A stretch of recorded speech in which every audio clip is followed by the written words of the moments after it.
पूर्णमिदं पूर्णात् पूर्णमुदच्यते पूर्णस्य पूर्णमादाय पूर्णमेवावशिष्यते।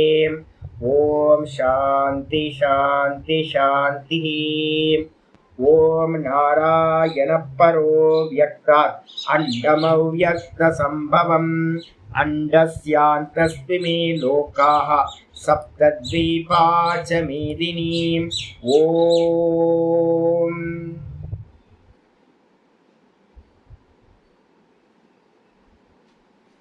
नारायण नारायण। எல்லாருக்கும் நமஸ்காரம். நம்ம பார்த்துக்கிட்டு இருக்கிறது பகவத்கீதையில ஏகாதச அத்தியாயம் விஸ்வரூப தரிசன யோகம். இதுல நம்ம என்ன பார்த்துருக்கோம் அப்படின்னா, நேத்து 5வது ஸ்லோகம் பார்த்துருக்கோம். ஸ்ரீ பகவான் உவாச்ச. பகவான் பார்த்தீங்கன்னா சொல்ல ஆரம்பிச்சிருக்கார். பகவான் பார்த்தீங்கன்னா தன்னுடைய காட்சிகளை காட்டுறதுக்கு முன்னாடியே நான் என்ன காட்ட போறேன் அப்படின்றத பிரதிஜா வாக்கியம் சொல்லுவதுக்கு இன்னும் அவருக்கு காட்டல. அர்ஜுனனுக்கு பார்த்தீங்கன்னா தன்னுடைய விஸ்வரூபத்தை இன்னும் காட்டல. ஆனா காட்டுறதுக்கு முன்னாடி இதெல்லாம் பாருப்பா அப்படின்னு பார்த்தீங்கன்னா 5வது ஸ்லோகத்துல சொல்றேன். பஷ்யமே பார்த்த ரூபாணி சதசோ அத சகஸ்திரசக. ஏ பார்த்தனே நீ என்ன பண்ண அப்படின்னா, நூற்றுக்கணக்கான ஆயிரக்கணக்கான ரூபங்களை பார்த்தீங்கன்னா என்னுடைய ரூபங்களை பார்ப்பாயாக. நானாவிதானி, அவைகள் எப்படி இருக்கு அப்படின்னா ஒரே மாதிரிலாம் இல்லை, இன்ஜெக்ஷன் மோல்டிங் மாதிரிலாம் இல்லை, விதவிதங்களா நானாவிதங்களா இருக்கு. அது மட்டும் இல்லாம இது எல்லாமே இப்போ உனக்கு நான் காட்டக்கூடிய காட்சிகள் எல்லாமே திவ்யான், திவிபவம் திவ்யம்னு பேர். திவிபவம் அப்படின்னா என்ன அர்த்தம்னா, அபஞ்சீகிருத பஞ்சமகா பூத்தம் அப்படின்னு பேர். பஞ்சீகிருதம் செய்யப்பட்டா அது பிராகிருதம் அப்படின்னு பேர். இப்ப நம்மளுடைய பஞ்சபூத்தங்கள் பார்க்கிறோம்ல, இப்ப ஜாகிரத அவஸ்தையில நம்ம இதெல்லாத்தையும் அனுபவிக்கிறோம். இதுக்கு எல்லாத்துக்கும் பேர் என்ன அப்படின்னா, பஞ்சபூத்தங்களும் பஞ்சீகரணமாயி நமக்கு ஹேண்டில் பண்ற மாதிரி இந்த லோகத்துக்கு சாமான்யமா இருக்கக்கூடியது எதுவோ அதெல்லாம் பிராகிருதம் அப்படின்னு பேர். அதே நேரத்துல திவ்யம்னா என்ன சுவாமி அப்படின்னு கேட்டீங்கன்னா, திவ்யம்ன்றதுக்கு அர்த்தம் பாத்தீங்க அப்படின்னா திவிபவம் திவ்யம்னு மீனிங் பண்ணுவோம். பொதுவா சொர்க்கத்தில் இருக்கக்கூடியது அப்படின்னு விட்டுருவோம். என்ன சாமி சொர்க்கத்துல இருக்கிறது அப்படின்னா ஒண்ணும் இல்லை. நீங்க சொப்பனத்துல பாக்குறீங்களா காட்சிகள்? சொப்பனத்துல ஒரு உலகத்தை பாக்குறீங்க, ரூபத்தை பாக்குறீங்க, எல்லாத்தையும் பாக்குறோம்.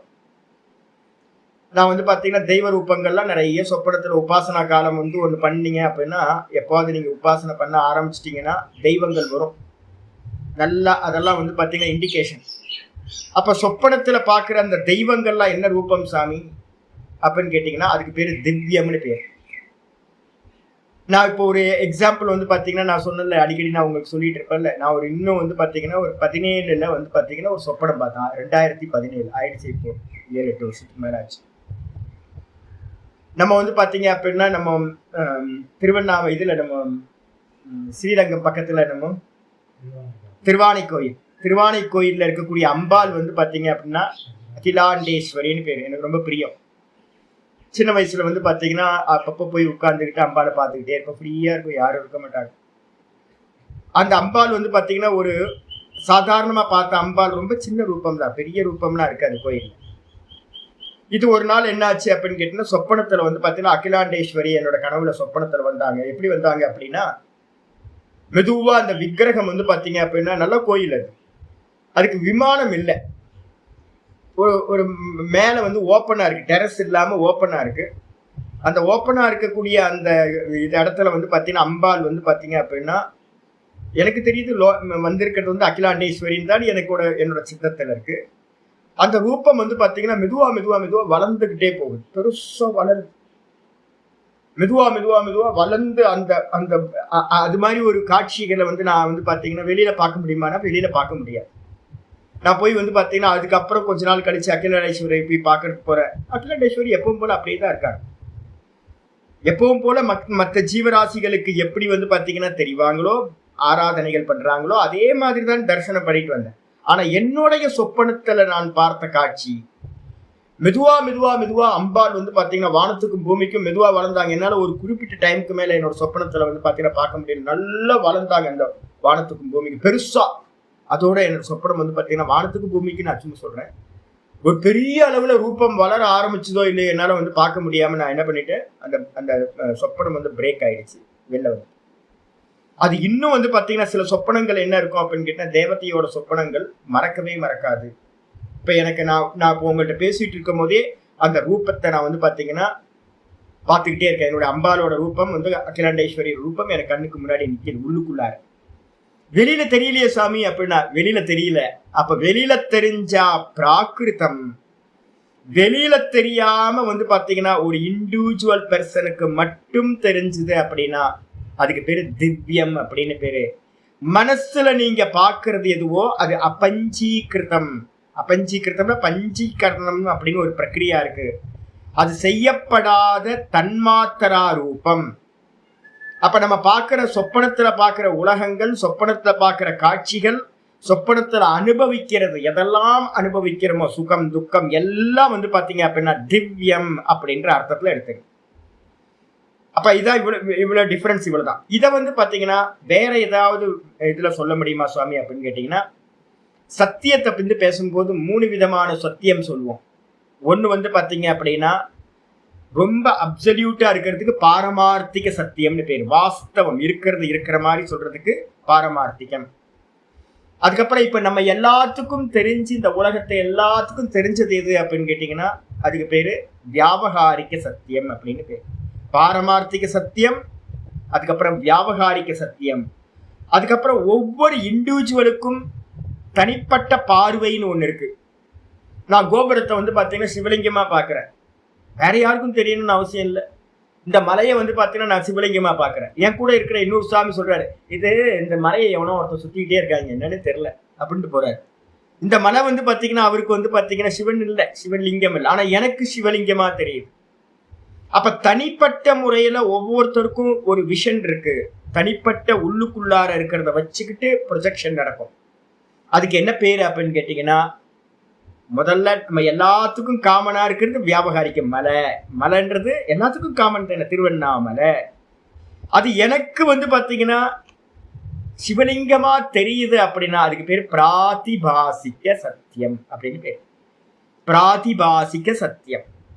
ஆனா இன்னொரு சுவாமிக்கு என்ன தெரியுது, பக்கத்துல இருக்கிறவர் அவர் வந்து நாஸ்திகவாதி மாதிரி இருக்கார், நான் ஞானி அப்படின்னு நினைச்சுக்கிட்டு நிறைய பேர் இருக்காங்க திருவண்ணாமலை. இந்த மலையை பார்த்தா இது மலை தானே, கல்லு தானே அப்படின்னு. மலை மேல வந்து அவங்களுக்கு எந்த ஒரு பாவமும் இல்லை. கோபுரத்தை வந்து பாத்தீங்கன்னா அவங்களுக்கு கோபுரம் அவ்வளவுதானே, எனக்கு சிவலிங்கமா இருக்கு, ஆனா அவருக்கு வந்து பாத்தீங்கன்னா கோபுரமா இருக்கு, வெறும் கல்லு மண்ணும் பொழைச்சு வச்சது. அப்ப ஒவ்வொருத்தரோட விஷன்ல வந்து பாத்தீங்கன்னா இருக்கக்கூடிய அந்த பாவத்துக்கு பேரு பிராதிபாசிக சத்தியம் அப்படின்னு பேரு. இப்ப வந்து பாத்தீங்கன்னா ராமகிருஷ்ண பரமஹம்சருக்கு வந்து பாத்தீங்க அப்படின்னா அம்பாள் வந்து பாத்தீங்கன்னா காளி வந்து காட்சி கொடுத்தாங்க. இது மாதிரி நம்ம புராணங்கள்ல எல்லாம் எடுத்து பாத்தீங்க அப்படின்னா நிறைய பேருக்கு வந்து பாத்தீங்கன்னா நிறைய காட்சிகள் கிடைச்சிருக்கும், ஈஸ்வர காட்சிகள் நிறைய கிடைச்சிருக்கும். அந்த ஈஸ்வர காட்சிகள் எல்லாமே பக்கத்துல இருந்தவங்களுக்கு கிடைச்சிருக்குமா அப்படின்னு கேட்டீங்கன்னா பக்கத்துல இருந்தவங்களுக்கு கிடைச்சிருக்காரு. 10 பேர் இருப்பாங்க சுத்தி, ஆனா 10 பேருக்கும் தெரியாம இந்த இண்டிவிஜுவல் ஒரு பர்சனுக்கு மட்டும் பகவான் என்ன பண்ணுவார், அனுகிரகம் பண்ணி தன்னை வெளிப்படுத்துவார். எப்படி சொப்பனம் ஒவ்வொருத்தருக்கும் தனித்தனியா இண்டிவிஜுவலா இருக்கும், என்னோட சொப்பனம் உங்களுக்கு தெரியாது இல்ல, அதே மாதிரி வந்து பாத்தீங்கன்னா தனிப்பட்ட பக்தர்களுக்கு மட்டும் ஹிருதயத்துல இருக்கக்கூடிய ஈஸ்வரன் தன்னை வெளிப்படுத்தி காட்டுறதுக்கு பேர் என்ன பேரு, பிராதிபாசிக சத்தியம் அப்படின்னு பேர். அப்ப பிராதிபாசிக சத்தியத்துக்கு என்ன பேரு அப்படின்னா இங்க அதுதான் சொல்றாரு. இப்ப அர்ஜுனனுக்கு வந்து பாத்தீங்கன்னா காட்சி கொடுக்கிற இடம் எங்க காட்சி கொடுக்கிற, யுத்த பூமியில தானே. அப்ப யுத்த பூமியில சுத்தி இருக்கிற யோத்தாக்கள்லாம் இருப்பாங்கல்ல, நிறைய போர் வீரர்கள் இருப்பாங்க. துரியோதனன்ல இருந்து எல்லா ஆட்களும் அங்கதான் இருக்கான், பாப்பியும் இருக்கான், நிறைய பாப்பிகள் இருக்காங்க, புண்ணியாத்மாக்கள் இருக்காங்க. ஆனா எல்லாத்துக்கும் வந்து பாத்தீங்கன்னா தெரியல. அப்ப இந்த விஸ்வரூப தரிசனம் வந்து பாத்தீங்கன்னா அர்ஜுனனுக்கு மட்டும் வந்து பாத்தீங்கன்னா கிடைக்குது. அப்ப அதுக்கு என்ன பேரு அப்படின்னா இண்டிவிஜுவலா கிடைக்கிற அந்த இதுக்கு பேரு தன்மாத்திரா ரூபம். மத்தவங்க எல்லாம் எதை பாக்குறாங்க, பிராகிருதத்தை பாக்குறாங்க, ஸ்தூலத்தை பாக்குறாங்க. கிருஷ்ணன் மாடு மேய்க்கிறவன் இப்ப வந்து பாத்தீங்கன்னா தேர் ஓட்டிக்கிட்டு இருக்கான், பாவம் இல்ல, தேர் ஓட்டிக்கிட்டு இருக்கான் டிரைவர். அர்ஜுனன் தானே அப்ப பெரிய ஆளு அப்படின்னு எல்லா கிருஷ்ணனை வந்து பாத்தீங்க அப்படின்னா யாதவனா பாத்துக்கிட்டு இருக்காங்க. அந்த யாதவன் வந்து பாத்தீங்கன்னா அர்ஜுனனுக்கு என்ன பண்றார், விஸ்வரூபத்தை காட்டுறார். அப்ப விஸ்வரூபம் அப்படின்றது திவ்யம். அந்த திவ்யமான ரூபம் எப்படிப்பட்டது அப்படின்னா பஞ்சீகரணம் செய்யப்படாத தன்மாத்திரா ரூபம். சொர்க்கத்துல இருக்கக்கூடிய தேவதைகள் எல்லாம் எந்த ரூபத்துல இருப்பாங்க அப்படின்னா நம்மள மாதிரி ரூபத்துல இருக்க மாட்டாங்க. அவங்களுக்கெல்லாம் பாத்தீங்கன்னா மானச சரீரம் அப்படின்னு பேரு. இப்ப நல்லா புரிஞ்சுக்கணும். நீங்க இந்த லோக்கத்துல இருந்து நீங்க சொர்க்கத்துக்கு மேல போயிட்டீங்க அப்படின்னா நம்ம கண்களுக்கு தெரிய மாட்டாங்க. இந்த கண்ணால பார்க்க முடியாது. அப்ப எந்த கண்ணால பார்க்க முடியும் சுவாமி அப்படின்னா பஞ்சீகரணம் செய்யப்பட்ட கண்களால் பார்க்க முடியாது. அப்ப மனசுனால மட்டும்தான் பார்க்க முடியும். மேல இருக்க லோக்கங்கள் பரலோக்கங்கள் எல்லாமே மானச லோக்கங்கள் அப்படின்னு பேர். சொர்க்கத்துக்கு மேல இருக்கிறது எல்லாம் அப்ப இந்த கண்ணால பார்க்க முடியாது சுவாமி. அதே மாதிரி அர்ஜுனனுக்கு பகவான் காட்சி கொடுத்தது பாத்தீங்கன்னா இந்த கண்ணால பார்க்கறது இல்ல, திவ்யமான ரூபத்தை பாத்தீங்கன்னா வெளிப்படுத்துகிறார். சொப்பனத்துல நம்ம தேவதையை பார்க்கிற மாதிரி. அப்ப திவ்யானி நானாவிதானி பகவான் சொல்றார்.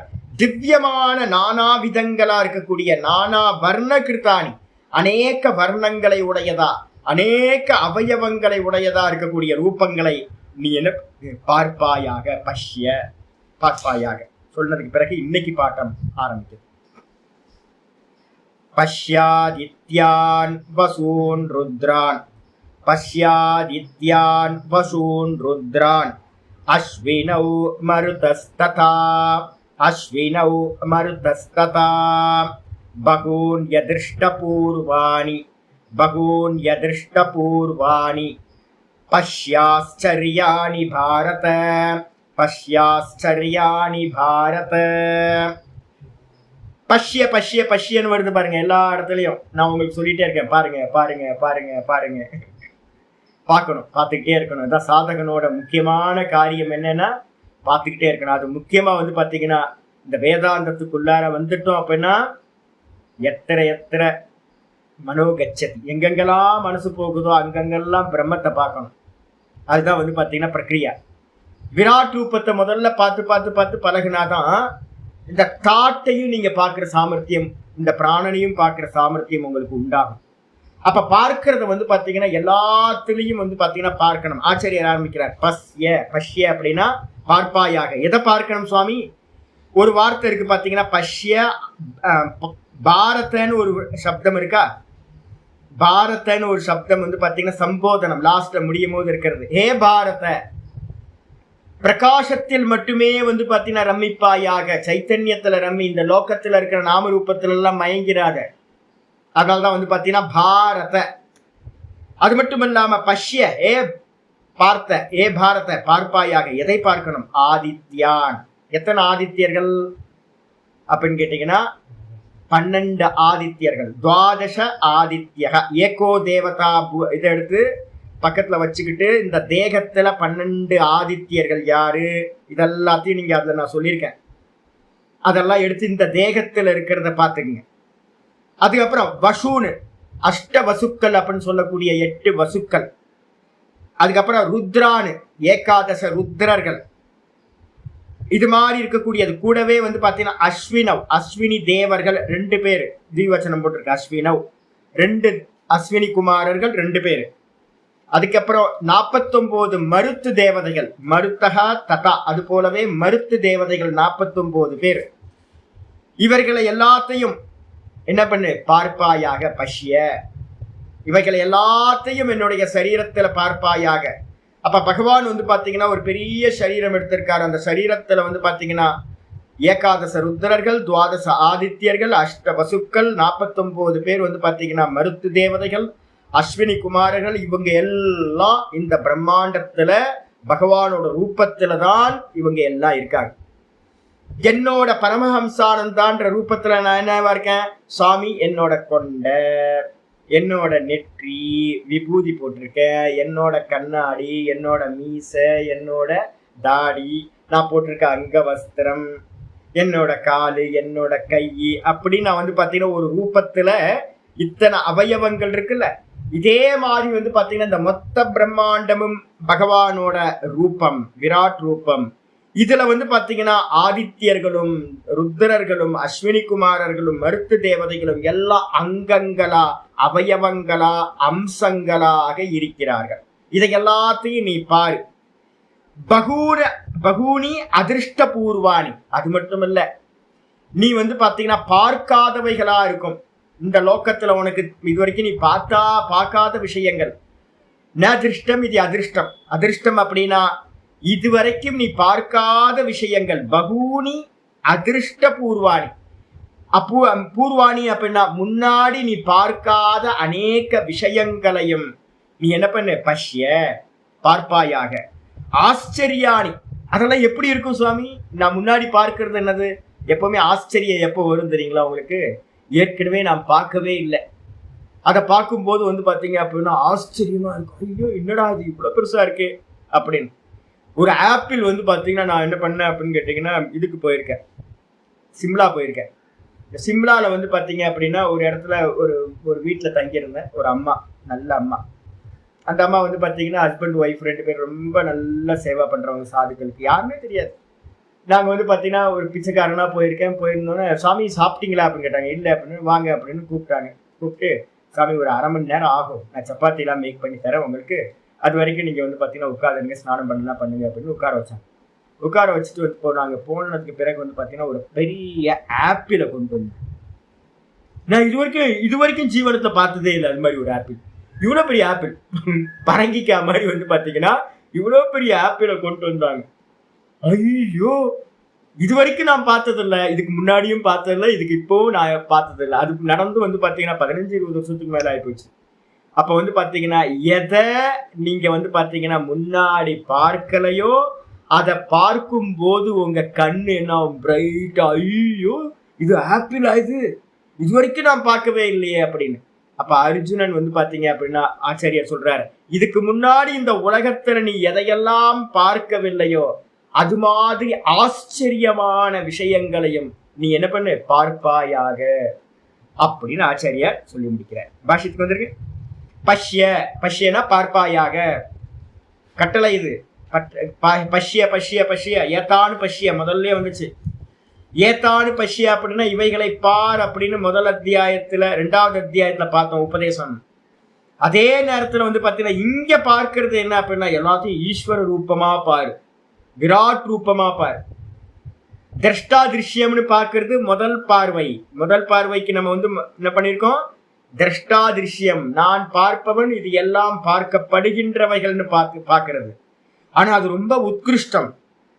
அது பாத்தீங்கன்னா அடையிறது ரொம்ப கஷ்டம். அதுக்கு முன்னாடி ஸ்டெப் என்ன பண்றோம் அப்படின்னு கேட்டீங்கன்னா, முதல்ல இருக்கிற நாம ரூபத்தை எல்லாத்தையும் ஈஸ்வர ரூபமா பார்க்கிறது. அதான் இங்க பஷ்ய. எதெல்லாம் பார்க்கணும்? ஆதித்யான்னு துவாதச ஆச்சாரியர் போட்டார். 12 ஆதித்யர்கள், துவாதச ஆதித்யான் அவர்களை பார். வசூனு அஷ்டௌ வசூனு 8 வசுக்களை பாத்தீங்கன்னா பார்ப்பாயாக. ருத்ராணி ஏகாதச 11 ருத்ரர்களை பார்ப்பாயாக. அஸ்வினவ் துவௌ 2 அஸ்வினி குமாரர்களை பார்ப்பாயாக. மருத்தக சப்தகனா ஏ தான். சப்தனா 7 7 49 7 49 49 மருத்து கணங்களையும் பாத்தீங்கன்னா பார்ப்பாயாக. ததா அது போலவே பகூனி அன்யானி அபி, அது போலவே பாத்தீங்கன்னா அநேக தேவதைகளும் கூட. அன்யானி அபி, அன்யானினா உனக்கு தெரியாததும் கூட. 2 அர்த்தம் எடுக்கலாம் அன்யானி அப்படின்றதுக்கு அர்த்தம். ஒண்ணு இது வரைக்கும் பார்க்காதது, சொர்க்கத்துல எல்லாம் இருக்கக்கூடியது, பிரம்மலோகத்துல இருக்கக்கூடியது, இதெல்லாம் இருக்குல்ல, இது மாதிரி பார்க்காதவைகளுக்கு பேரும் பாத்தீங்கன்னா எனது அன்யானி அப்படி அதிர்ஷ்ட பூர்வாணி. ஆச்சாரியா சொல்லும்போது சொல்றாரு, மனுஷலோகே அதிர்ஷ்ட பூர்வாணி. இந்த உலகத்துல நீ இதுக்கு முன்னாடி பார்த்திராத விஷயங்கள். இந்த லோகத்துல அரசனாச்சே நிறைய சுத்தி திரிஞ்சான்ல அர்ஜுனன். பாத்தீங்க அப்படின்னா நிறைய ராஜசூயாகம் பண்றதுக்கெல்லாம் ஊரா திரிஞ்சு தனத்தை பாத்தீங்கன்னா கலெக்ட் பண்ணான். அப்ப அவனுக்கு தெரியாத விஷயங்களே இருக்காரு, எல்லாம் பார்த்திருப்பான். நீ இந்த லோக்கத்துல மனுஷ லோக்கத்துல பார்க்காத விஷயங்களா இருக்கிறது அதிர்ஷ்ட பூர்வாணின்னு பேரு. அவைகளையும் தொயா அந்நேனவா கேனச்சித்து, உன்னாலோ இல்ல பாத்தீங்கன்னா தொயா உன்னால், அந்நேனவா இல்ல மற்றவங்களால, இவனாலேயோ இல்ல இவனுக்கு அந்நியமா இருக்கக்கூடிய உலகத்துல இருக்க மற்றவங்களாலேயோ பார்க்கப்படாது. கேனச்சித்து எவராலும் பார்க்கப்படாதது. அது மாதிரியான இந்த உலகத்துல இல்லாத அற்புதமான ஆச்சரியானி ஆச்சரியம்னு என்ன சுவாமி? அற்புதம். அற்புதம் நம்ம சொல்றோமே, ஐயோ அற்புதம் ஜி, அற்புதம் ஜி அப்படின்றோம். தமிழ்ல அற்புதம், சம்ஸ்கிருதத்துல அற்புதம். ரொம்ப அற்புதமா இருக்கக்கூடிய விஷயங்கள், அவைகளை எல்லாத்தையும் பார்ப்பாயாக. பஷ்ய பாரத, ஏ பாரத, இவைகளை எல்லாத்தையும் பார்ப்பாயாக. இன்னும் காட்டல சுவாமி, இன்னும் வந்து தன்னோட ரூபத்தை காட்டல. காட்டாமையே தான் சொல்லிட்டு இருக்க, இதெல்லாம் பாரு, நான் உனக்கு இதெல்லாம் காட்ட போறேன் பாரு அப்படின்ற. அதுக்கு அடுத்த ஸ்லோகம், 7வது ஸ்லோகம். ந கேவலம் ஏதாவது ஏவ, வெறும் இது மட்டும் நினைச்சிடாத. ந கேவலம்னா இது மட்டுமல்ல, ஏதாவது ஏவ, இவ்வளவு மட்டும்தான் என்னுடைய ரூபம், விஸ்வரூபம் அப்படின்னு எடுத்துக்காத. அப்ப என்ன சொல்ல போறீங்க? இன்னும் இருக்குப்பா. 7வது ஸ்லோகம் ஆரம்பிக்கிறார். இகை கஸ்தம் ஜகத் கிருத்ஸ்னம் பஷ்யாத்ய சசராச்சரம் மம தேஹே குடாகேஷ யச்சான்யத் த்ரஷ்டுமிச்சசி. இகை கஸ்தம் ஜகத் கிருத்ஸ்னம் பஷ்யாத்ய சசராச்சரம் மம தேஹே குடாகேஷ யச்சான்யத் த்ரஷ்டுமிச்சசி. இகை கஸ்தம் அப்படின்றதுக்கு அர்த்தம் வந்து பாத்தீங்கன்னா, இக ஏக ஏகஸ்தம், இங்கு. இகன்றதுக்கு அர்த்தம் இங்கு. ஏகஸ்தம் அப்படின்னா ஒன்றா இருக்கக்கூடிய, ஏகஸ்தம்னா ஒன்றிலே நிலைத்திருக்கின்ற, ஒன்னிலையே நிக்கிறதுன்னு அர்த்தம். ஜெகத் கிருத்ஸ்னம் அப்படின்னா பூரணமான இந்த ஜெகத்தையும். கிருத்ஸ்னம், கிருத்ஸ்னம் கிருஷ்ணம் இல்ல, கிருஷ்ணத்து கூட பக்கத்துல இத்த போட்டீங்க அப்படின்னா கிருத்ஸ்னம் அப்படின்னு வந்துடும். கிருத்ஸ்னம் அப்படின்னா பூரணம், பூரணமான ஜெகத்தையும். அத்திய, அத்தியன இப்பொழுதுன்னு அர்த்தம். இப்பொழுது நீ பூரணமான ஜெகத்தையும் வந்து பாத்தீங்கன்னா ஏகஸ்தம் அப்படின்னா ஏகஸ்தம் அப்படின்றதுக்கு அர்த்தம் என்னுடைய ஒரே தேகத்தில். மம ஏகஸ்தம், என்னுடைய ஒரே தேகத்தில் வந்து பாத்தீங்கன்னா பார்ப்பாயாக. எப்படிப்பட்ட தேகத்துல ஜெகத்து? எப்படிப்பட்ட ஜெகத்து? சச்சராச்சரம், நல்ல அசைகின்ற அசையாதவைகளோடு. சரம் அப்படின்னா அசைகின்றவைகள், அச்சரம் அப்படின்னா அசையாதவைகள். இந்த ரெண்டுத்தோட கூடி இருக்கிறது சச்சராச்சரம் அப்படின்னு சொல்லுவோம். இந்த சச்சராச்சரமா இருக்கக்கூடிய அசைகின்ற அசையாததோடு கூடிய இந்த பூரணமான ஜெகத்தையும் மம ஏகஸ்தம், என்னுடைய, மம தேகே ஏகஸ்தம், என்னுடைய தேகத்தில், எல்லாம் ஒரே என்னுடைய தேகத்தில் இருப்பதை நீ என்ன பண்ணு? பார்ப்பாயாக. அது மட்டும் இல்ல, அந்யானுச்ச, இதுல வந்து பாத்தீங்கன்னா ஒரு சம்போதனம் இருக்கு பாத்தீங்கன்னா, குடாகேஷகன் இருக்குல்ல, ஒரு சம்போதனம். குடாகேஷகன்றதுக்கு அர்த்தம் ஏற்கனவே நான் சொன்னேன். எங்கெல்லாம் உபாசனை பண்றோமோ, யோகத்தை பத்தி சொல்றோமோ, அங்கெல்லாம் குடாகேஷன்னு சொல்லுவார். ஏன்னா நித்திரை வந்துடுச்சு அப்படின்னா, தூங்குறவனால வந்து பாத்தீங்க அப்படின்னா, தூக்கத்துக்கு அடிமையானவனால உபாசனை பண்ண முடியாது. கண்ண மூடி வந்து பாத்தீங்கன்னா தூங்கிடணும். எனக்கு ஒரு சுவாமி வந்து பக்கத்துல பிரம்மச்சாரி இருந்தார். ரொம்ப கழுத்து வரைக்கும், எப்ப சாப்பிட்டாலும் கழுத்து வரைக்கும் சாப்பிடுறது. ஆணு வாயை திறந்தாருன்னா என்ன பண்ணும் அப்படின்னா, காக்கா வந்து கொத்திட்டு போயிடும். காக்கா வந்து வாயை திறந்தா காக்கா கொத்திட்டு போயிடும். அது மாதிரிதான் சாப்பிடுவார். அப்ப என்ன பண்ணுவாரு அப்படின்னு கேட்டீங்கன்னா, எந்திரிக்கும் போது வந்து பாத்தீங்க அப்படின்னா என்ன ஆகும் அப்படின்னு கேட்டீங்கன்னா, எந்திரிக்கிறதுக்கு லேட் ஆயிடும். 7 மணிக்கு எந்திரிச்சு மெதுவா வந்து பாத்தீங்கன்னா மதன்னு யானை மாதிரி, எறும்பு மாடு மாதிரி அப்படியே இருக்கிறது. அப்ப வந்து பாத்தீங்க அப்படின்னா, நித்திரைய வந்து பாத்தீங்கன்னா வெல்லணும் அப்படின்னா ஃபுட்டு கண்ட்ரோல் இருக்கணும். உபாசகனா இருக்கிறவன் வந்து பாத்தீங்கன்னா தூக்கத்துக்கு அடிமையா இருந்தான் அப்படின்னா என்ன ஆவா? உபாசனை நடக்காது சாமி. கண்ண மூடி உட்கார்ந்தீங்கன்னா தூங்கிடுவீங்க. எனக்கு தெரிஞ்ச ஒரு சாமி இருந்தார். என்ன பண்ணுவார்? உட்காரும் போது வந்து பாத்தீங்கன்னா நார்மலா உட்கார்ந்துருப்பார். அப்புறம் மூளைக்கு அவரோட ஆசனம் எங்க வச்சிருப்பாரு அப்படின்னு கேட்டீங்கன்னா, ஒரு மூளையில இருக்கும். அந்த ஆசனத்துல என்ன பண்ணுவாரு அப்படின்னு கேட்டீங்கன்னா, மூளையில சாய்ஞ்சு உட்கார்ந்துக்கிட்டு கழுத்தை வந்து பாத்தீங்கன்னா இப்படி வச்சிருப்பாரு. இப்படி வச்சுட்டு கொஞ்ச நேரம் உட்கார்ந்து பாருங்க. இப்படி வச்சுக்கிட்டு என்னங்க பண்றீங்கன்னா, தியானம் பண்ற சுவாமி அப்படின்னா, ஐயோ தியானம் இல்லையா, அதுக்கு பேர் தூக்கம். தூக்கத்தை இதுக்கு தியானம்னு சொல்லிட்டு இருக்க. கைய வந்து பாத்தீங்கன்னா நல்லா இப்படி வச்சுக்கிட்டு ஆனந்தமா தூங்கிட்டு இருப்பார். 1 மணி நேரம் 2 மணி நேரம் இப்படி தூங்குவார். அப்ப வந்து பாத்தீங்கன்னா உபாசகன் வந்து பாத்தீங்கன்னா என்ன பண்ணணும்? தூக்கத்தை தன்னோட கண்ட்ரோல்ல வச்சிருந்தா மட்டும்தான் உபாசகனா மாற முடியும். லய விக்ஷேபத்தை தாண்டி போகணும். லயம் ஒரு முக்கியமானது. இங்க சொல்றாரு வந்து பாத்தீங்கன்னா குடாகேஷக அப்படின்ற ஒரு சப்தத்தை சொல்றாரு. ஏற்கனவே வந்து பாத்தீங்கன்னா குடாகானாம் ஈஷக அப்படின்னு ஒரு சப்தம் நான் வந்து பாத்தீங்கன்னா முதல் அத்தியாயத்துல குடாகேஷத்துக்கெல்லாம் இது பண்ணியிருக்கேன். சுருட்ட முடி உள்ளவனுக்கு பேர் குடாகேஷன்னு பேர்.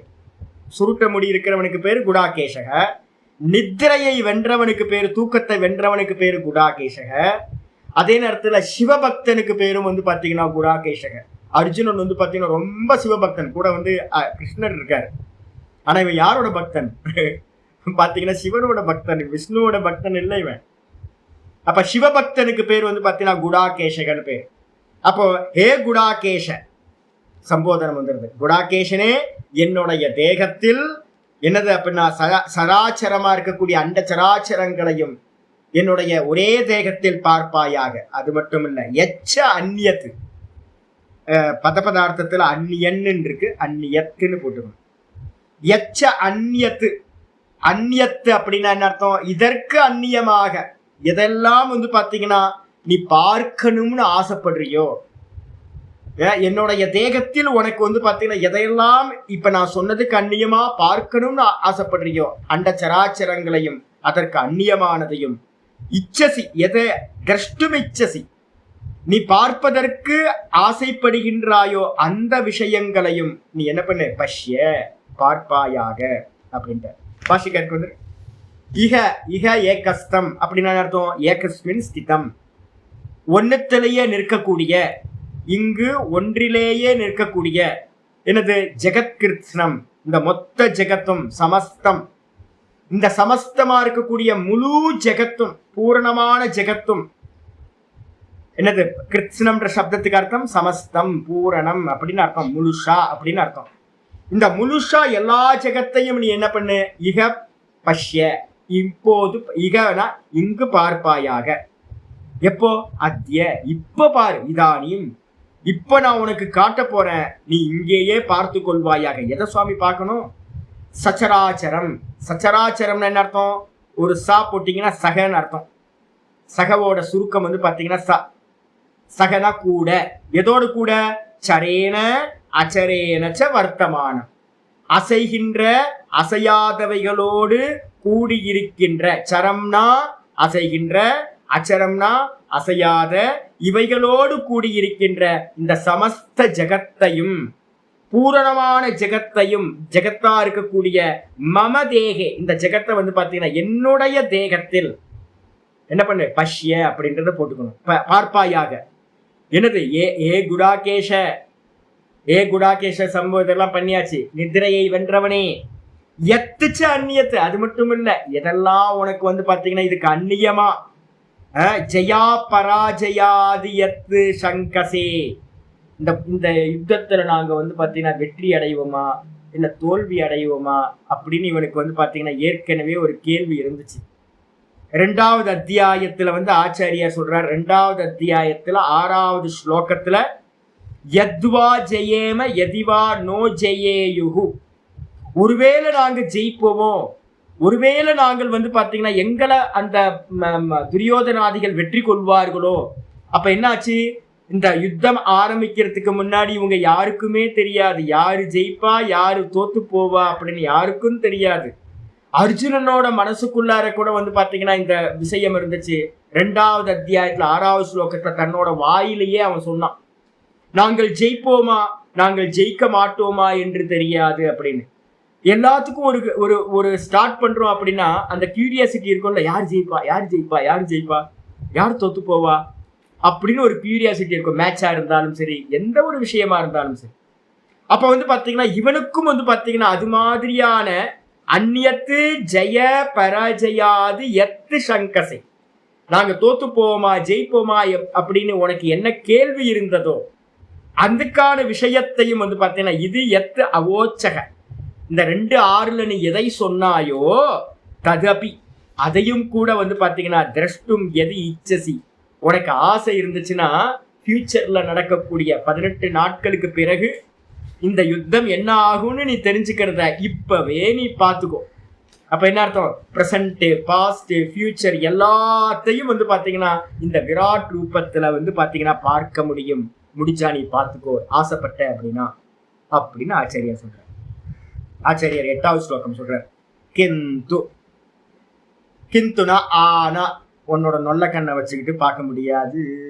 பாரு பாரு நான் சொன்னோன்னே இந்த பிராகிருத கண்ணுன்னு பேரு. பஞ்சீகிருதம் செய்யப்பட்ட அன்னமய கோஷத்தினால் ஆன இந்த கண்ணை வச்சுக்கிட்டு நம்ம என்ன பண்ண முடியாது, திவ்யமான விஷயங்களை பார்க்க முடியாது. இப்ப அர்ஜுனன் வந்து பாத்தீங்கன்னா எதிர்க்க கிருஷ்ணர் தானே இருக்காரு, இவர் பாரு பாருன்றாரே, என்ன பாக்குறது அப்படின்னு அவனுக்கு கேள்வி வந்திருக்கும்ல, எனக்கு ஒன்றும் தெரியலையே அப்படின்னு. அதுக்காக தான் வந்து பாத்தீங்கன்னா 8வது ஸ்லோகம் ஆரம்பிக்கிறார்.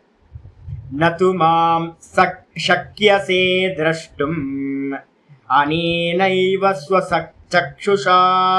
நது மாம் சக்யசே திரஷ்டும் அனேனைவ ஸ்வசக்ஷுஷா. திவ்யம் ததாமி தே சக்ஷுः திவ்யம் ததாமி மே தே சக்ஷுः. பஷ்ய மே யோகமைஸ்வரம் பஷ்ய மே யோகமைஸ்வரம். நது மாம் சக்யசே திரஷ்டும் அனேனைவ ஸ்வசக்ஷுஷா. திவ்யம் ததாமி தே சக்ஷுः பஷ்ய மே யோகமைஸ்வரம். ஆச்சாரியர் சொல்றார், தூ நது இருக்குல்ல, நத்துல தூ எடுத்துங்க. தூனா ஆனால்.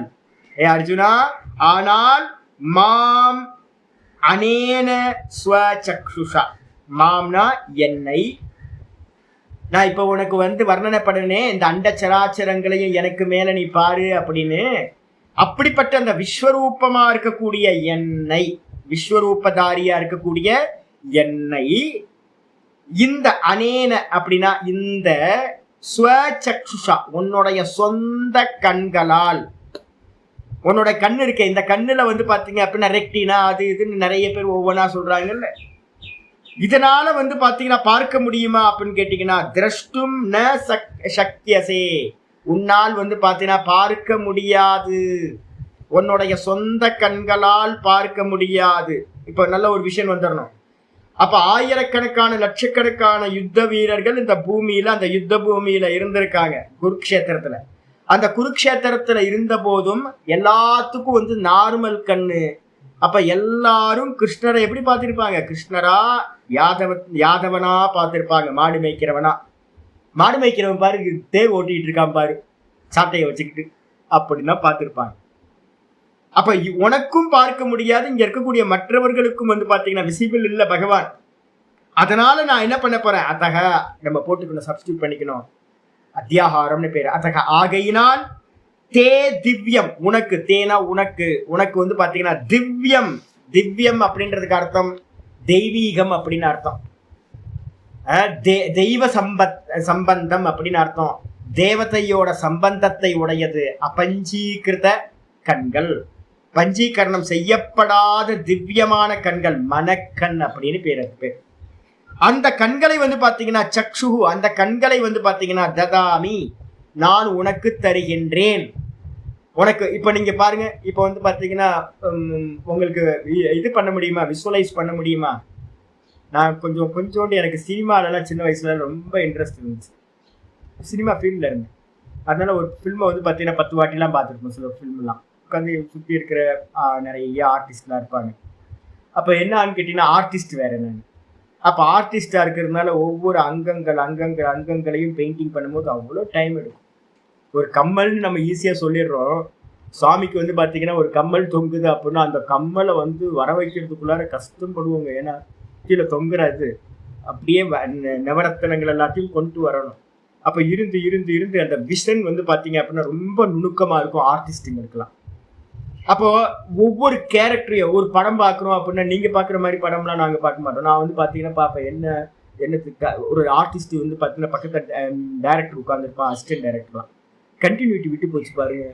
அவர் வந்து பார்த்தீங்கன்னா போன இதில் ஃபிலிமில் வந்து போன ஷார்ட் வந்து பார்த்தீங்கன்னா இந்த ஷர்ட் போட்டிருந்தார், இந்த இதில் ஷார்ட் வேற ஷர்ட் போட்டிருக்காரு, மாறி போச்சு கண்டினியூட்டி. ரொம்ப கூர்மையாக பார்க்கறதுன்னு ஒன்று இருக்குது. இப்போ பெண்கள்லாம் பார்த்தீங்க அப்படின்னா நம்மலாம் நாங்களாம் எது யாரையும் பார்க்க மாட்டோம். பெண்கள் வந்து பார்த்தீங்கன்னா அந்த பொண்ணு என்ன கமல் மூக்குத்தி இப்படி போட்டிருக்கு அப்படி போட்டிருக்கு, people see what they want see. அவங்களுக்கு எதில் விஷன் இருக்கோ அதை நம்ம பார்க்குறோம். அப்போ வந்து பார்த்தீங்கன்னா இங்கே ஆச்சரியார் சொல்கிறார் என்னன்னு கேட்டிங்கன்னா, உங்களுக்கு நான் வந்து பார்த்தீங்கன்னா உனக்கு என்ன கண்கள் கொடுக்க போகிறேன் அப்படின்னா, இந்த உலக மக்கள் பார்க்கக்கூடிய விஷன் எல்லாம் லோகத்தையே பார்த்துக்கிட்டு இருக்கான். இந்த கண்களை, ஸ்தூலத்தையே பார்க்கிற இந்த கண்களை நான் உனக்கு தரப்போறது இல்லை. திவ்யமான மானச கண்களை நான் வந்து பாத்தீங்கன்னா உனக்கு தரப்போறேன். அந்த மானச கண்கள் வந்து பாத்தீங்கன்னா அபஞ்சீகிருத்தம் செய்யப்பட்டது, பஞ்சீகரணம் செய்யப்படாதது, திவ்யமானது மணக்கண். அந்த மணக்கண்ணை வந்து பாத்தீங்கன்னா நான் தரப்போறேன். இப்ப நம்ம யோசிச்சு பாருங்க, இப்ப பார்க்க முடியுமா? நம்மளால பார்க்க முடியுமா? இப்போ பார்க்க முடியும். இப்ப ஏன் அப்படின்னு கேட்டீங்கன்னா, ஒருத்தர் வந்து பாத்தீங்க அப்படின்னா அந்தந்த ஃபீல்டுல போய் பாத்தீங்கன்னா தெரியும். எந்தெந்த ஃபீல்டுல வந்து பாத்தீங்கன்னா இருக்காங்களோ, ஒவ்வொரு ஃபீல்டுல இருக்கிறவங்களுக்கு புத்தி எப்படி இருக்கும் அப்படின்னா அப்படியே தான் பார்ப்போம்.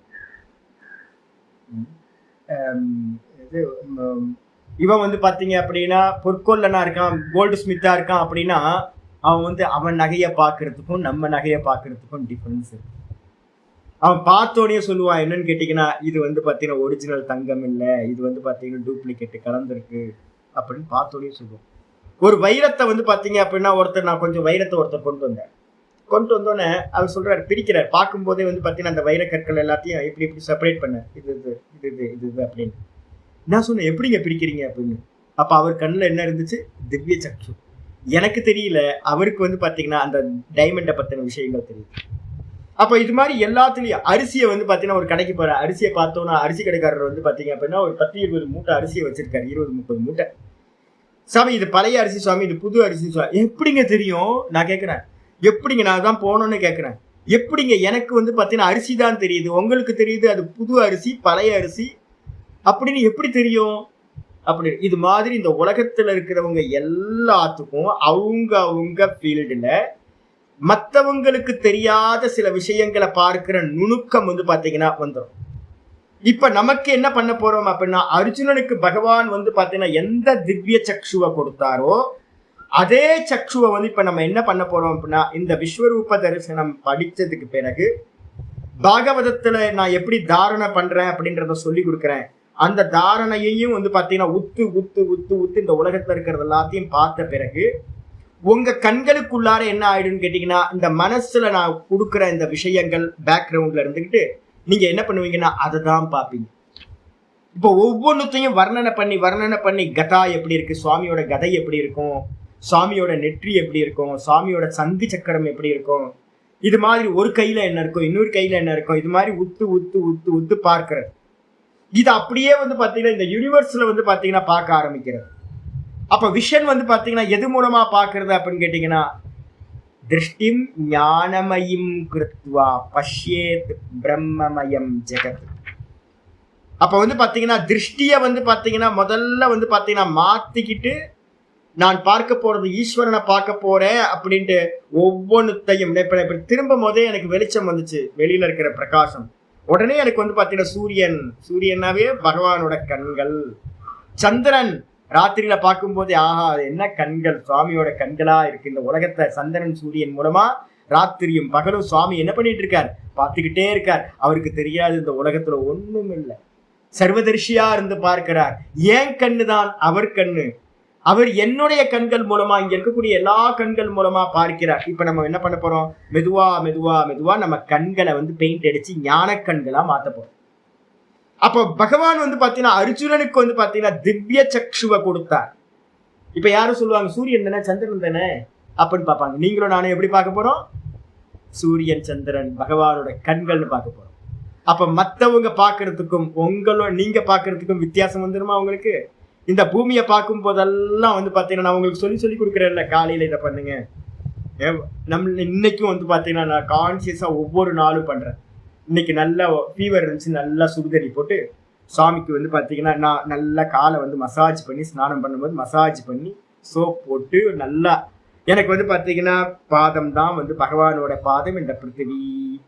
அப்ப பிருத்திவியில தான் நான் உட்கார்ந்து ஸ்நானம் பண்றேன். அப்ப காலையும் பிடிச்சுக்கிட்டு, இந்த கால்கள் மாதிரி இந்த உலகத்துல இருக்கிற எல்லா கால்களும் பகவானோட காலு, ஏன் காலும் பகவானோட காலும் வேற வேற இல்லை. இது மாதிரி சிந்தனை பண்றது. இந்த சிந்தனைக்கு என்ன பேரு அப்படின்னா தெய்வ சம்பந்தியான திருஷ்டி, ஞானமயம் திருஷ்டி, ஞானமயமான திருஷ்டி. அந்த ஞானமயமான திருஷ்டி தான் திவ்ய சக்ஷுன்னு பேரு. அந்த சக்ஷுவை வந்து பாத்தீங்கன்னா நான் ததாமி கொடுக்கின்றேன். மே ஐஸ்வரம் யோகம் பஷ்ய, நீ என்ன பண்ண அப்படின்னா என்னுடைய ஐஸ்வரம், ஈஸ்வர பாவம், மாயாமயம், இந்த மாயாமயமா இருக்கக்கூடிய யோகம்ன்றதுக்கு அர்த்தம் மாயையோட யோகத்தினால சுத்த பிரம்மத்துக்கு மேல திரிகுணாத்மகமா இருக்கக்கூடிய மாயை, இதோட ஐக்கியத்தினால இவருக்குள்ளார என்ன வந்துருச்சு, நான் ஏற்கனவே சொல்லியிருக்கேன், சுத்த பிரம்மம் ஒரு புண்ணாக்குக்கு ஆகாது, யூஸ்லெஸ். இந்த உலகத்திலேயே ஏதாவது இருக்கும் அப்படின்னா யூஸ்லெஸ் எது அப்படின்னா சுத்த நிர்குண பிரம்மம். அம்பாள் பாத்தீங்கன்னா எப்ப சுவாமியோட அபின்ன சக்தியா இருக்கிற இந்த மாயா யோகத்தை அடைகிறாங்களோ, யோகம்னு என்ன அர்த்தம், சேர்க்கை. எதோட சேர்க்கை, மாயையோட சேர்க்கை வந்த பிறகு பாத்தீங்கன்னா வைபவம் ஸ்டார்ட் ஆயிடும். ஈஸ்வரத்தன்மை அப்பதான் பகவானுக்கு சுத்த நிர்குண நிராகாரத்துக்கு மாயையோட சேர்க்கையினால்தான் ஈஸ்வரன் அப்படின்ற பட்ட பேர் கிடைக்கும். அப்ப அந்த 3 குணங்கள் பாத்தீங்கன்னா அந்த ஈஸ்வரன் இடத்துல இந்த மொத்த பிரபஞ்சமும் பாத்தீங்கன்னா சத்துவகுணம், ரஜோகுணம், தமோகுண வஸ்துக்களா நிரம்பி இருக்கு. இந்த மொத்த ஜெகத்தும் என்னது, மாயையோட 3 குணங்களால் ஆனது. அப்ப மாயையோடு சேர்ந்து இருக்கிற ஐஸ்வர்யத்தை பாத்தீங்கன்னா என்னுடைய ஐஸ்வர ரூபம், ஐஸ்வர ரூபம்னா வேற இல்ல, திரிகுணாத்மகம் 3 குணங்களாலான இந்த ஜெகத்தோட ரூபத்தை பஷ்ய பார்ப்பாயாக. அப்ப திவ்ய சக்ஷு கொடுக்கிறேன், அதனால நீ பார்ப்பாயாக. பாஷ்யத்துக்கு வந்துருங்க. நதுமாம் விஸ்வரூபதரம், நது அப்படின்னா தூணா ஆனால், ஆனால் விஸ்வரூபதரம், விஸ்வரூபதரம் அப்படின்னா விஸ்வரூபத்தை தாரணம் செய்திருக்கின்ற என்னை. பகவான் இப்ப என்ன ரூபத்தை தாரணம் பண்ண போறார், விஸ்வரூபத்தை தாரணம் பண்ண போறார், இந்த ஜெகத்தா பரிணமிக்க போறார். அப்படிப்பட்ட ரூபத்தை தரித்திருக்கின்ற, தாங்கிக் கொண்டிருக்கின்ற என்னை ந சக்யசே திரஷ்டும், உன்னால பார்க்க முடியாது. எதை வச்சுக்கிட்டு, அனேன ஏவ, இந்த கண்களால். எந்த கண்கள், பிராகிருத்தேன போட்டார் பாருங்க. பிராகிருத்தம் அப்படின்னா என்ன அர்த்தம், இந்த மாயைக்கு வசப்பட்ட கண்கள். நம்ம ஏற்கனவே பார்த்துருக்கோம், கீதால பாத்தீங்கன்னா 7:24 சொல்லியிருக்கார், மாயையினால மறைக்கப்பட்டவர்களாக பாத்தீங்கன்னா இந்த லோகத்துல இருக்கிற யாரும் என்னை பார்ப்பதில்லை அப்படின்னு சொன்னார். அந்த யோகமாயா சமாவிருத்தக அப்படின்னு பாத்தீங்கன்னா சொல்லியிருக்கார்.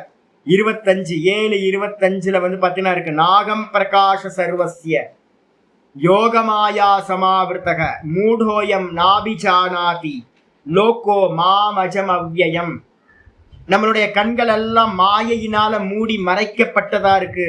அதனால பாத்தீங்கன்னா எல்லாத்தாலையும் இந்த ரூபத்தை பார்க்க முடியாது. இந்த நொல்ல கண்ணை வச்சுக்கிட்டு பார்க்க முடியாது கமல கண்ணனை.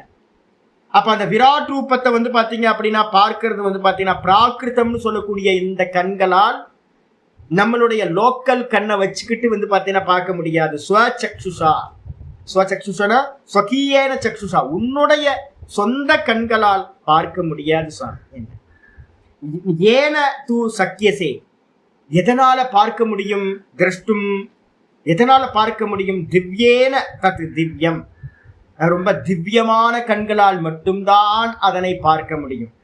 அதனால நான் என்ன பண்ண போறேன், திவ்யம் ததாமி தே துவ்யம், உனக்கு நான் என்ன பண்ண போறேன், திவ்யமான கண்களை தரப்போடுகின்றேன். சக்ஷுகு தேர பஷ்ய, அந்த சக்ஷுகளால திவ்யமான கண்களால் நீ என்ன பண்ண அப்படின்னா பஷ்ய, நீ பார்ப்பாயாக. மே எதை பார்க்கணும், மே என்னுடைய யோகம் ஐஸ்வரம், என்னுடைய மாயையோடு சேர்ந்து இருக்கின்ற ஈஸ்வர ரூபத்தை, திரிகுணாத்மகமா இருக்கக்கூடிய ஈஸ்வர ரூபத்தை, அண்ட சராச்சரங்களா விரிஞ்சிருக்கிற ரூபத்தை பார்ப்பாயாக. ஸ்கிரீனு வெறும் ஸ்கிரீனா இருந்தா யாராவது பார்த்துட்டு இருப்பானா, யோசிச்சு பாருங்க. ஒன்றும் இன்ட்ரெஸ்டே இருக்காது இல்லை, எவ்வளோ நேரம் பார்க்க முடியும் ஸ்க்ரீனில் ஒன்றுமே இல்லை, யாருமே ஸ்க்ரீனை பார்க்கறதுக்கு ஆசை இல்லை. ஸ்க்ரீனுக்கு மேலே அந்த ப்ரொஜெக்டர்ல இருந்து இருக்கக்கூடிய ஃபிலிம்ல இருந்து காட்சிகள் வந்ததுக்கு பிறகு வைபவம் ஸ்டார்ட் ஆகிடும். அப்போ ஸ்க்ரீனை மறந்துடுறோம், ஸ்க்ரீனை மறந்துட்டு காட்சிகளையே பார்த்துக்கிட்டு இருக்கோம். அப்போ சுத்த பிரம்மம் ஸ்க்ரீனா இருக்கு. அப்போ அது யாரோட சேருது, அந்த ஸ்க்ரீன் அந்த காட்சிகளோட சேர்ந்த மாத்திரத்துல இந்த மொத்த ஜெகத்தும் பார்த்தீங்கன்னா தெரியும். அப்ப பியூர் கான்சியஸ்னஸோட இந்த மாயை சேர்ந்த ரூபம் தான் யோகம் ஐஸ்வரம். ஐஸ்வரம் என்ன சுவாமி, ஈஸ்வரஸ்ய பாவம், மம ஐஸ்வரம், ஈஸ்வரனோட தன்மை. ஈஸ்வரன் எப்ப கிடைப்பார், சுத்த பிரம்மத்துக்குலாம் ஈஸ்வரன் பேர் இல்லை. சுத்த பிரம்மம் மாயையோட திரிகுணாத்மிகா மாயையோட சேர்ந்தாதான் ஈஸ்வரன். அப்படிப்பட்ட அந்த ஈஸ்வர ரூபத்தை வந்து பாத்தீங்கன்னா யோகம்னா என்ன சுவாமி அப்படின்னு கேட்டீங்கன்னா பகவான்கிட்ட ஒரு புண்ணாக்கும் இல்லை, நிர்குண நிராகாரத்துல ஒண்ணும் இல்லை, வெறும் ஸ்கிரீனு. அது கூட இந்த மாயா அம்மா சேர்ந்த பிறகு என்ன கிடைக்குது? யோக சக்தி. யோக சக்தின்னு என்ன சுவாமி? 3 குணங்களோட சக்தி. சத்துவ குணத்துக்கு ஒரு சக்தி, ரஜோகுணத்துக்கு ஒரு சக்தி, தமோ குணத்துக்கு ஒரு சக்தி. இந்த 3 சக்திகளும் வந்து பாத்தீங்கன்னா என்ன ஆயிடுது? அதிசயம் இத்தியர்த்தக. இந்த 3 சக்திகளோடு ஒப்பில்லாத தன்மையா இருக்கக்கூடிய இந்த யோக சக்தியோடு இருக்கிற இந்த விஸ்வரூபத்தை நீ என்ன பண்ணு? நான் கொடுக்கிற அந்த திவ்ய கண்களால் பார்ப்பாயாக. சொன்னதுக்கு பிறகு நடுவுல வந்து பாத்தீங்கன்னா சஞ்சய உவாச்ச வருது. சஞ்சயன் ரொம்ப நேரம் கழிச்சு வந்து பாத்தீங்கன்னா சஞ்சயர் வந்து பாத்தீங்கன்னா பேச ஆரம்பிக்கிறார். 9வது ஸ்லோகம். சஞ்சய உவாச்ச ஏவமுக்த்வா ததோ ராஜன் மகாயோகேஸ்வரோ ஹரிஹி தர்ஷயாமாஸ பார்த்தாய பரமம் ரூபமைஸ்வரம். சஞ்சய உவாச்ச ஏவமுக்த்வா ததோ ராஜன் மகாயோகேஸ்வரோ ஹரிஹி தர்ஷயாமாஸ பார்த்தாய பரமம் ரூபமைஸ்வரம். எப்பவாவது வந்து பாத்தீங்க அப்படின்னா சஞ்சயர் பேசுறார் அப்படின்னா நடுவுல ஒரு வார்த்தை வருது அப்படின்னா எதுக்காக அப்படின்னா நம்மளுடைய அட்டென்ஷன் வந்து பாத்தீங்கன்னா திரும்புறதுக்காக. ட்ரெயின் வரப்போகுது அப்படின்னு அனௌன்ஸ்மெண்ட் நடக்குமா? நான் அது வரைக்கும் ஃப்ரீயா வந்து நம்ம ஸ்டேஷன்ல எல்லாம் பாத்தீங்க அப்படின்னா ஃப்ரீயா உட்காந்து கதை பேசிக்கிட்டு இருப்போம், எல்லாம் பண்ணிட்டு இருப்போம்.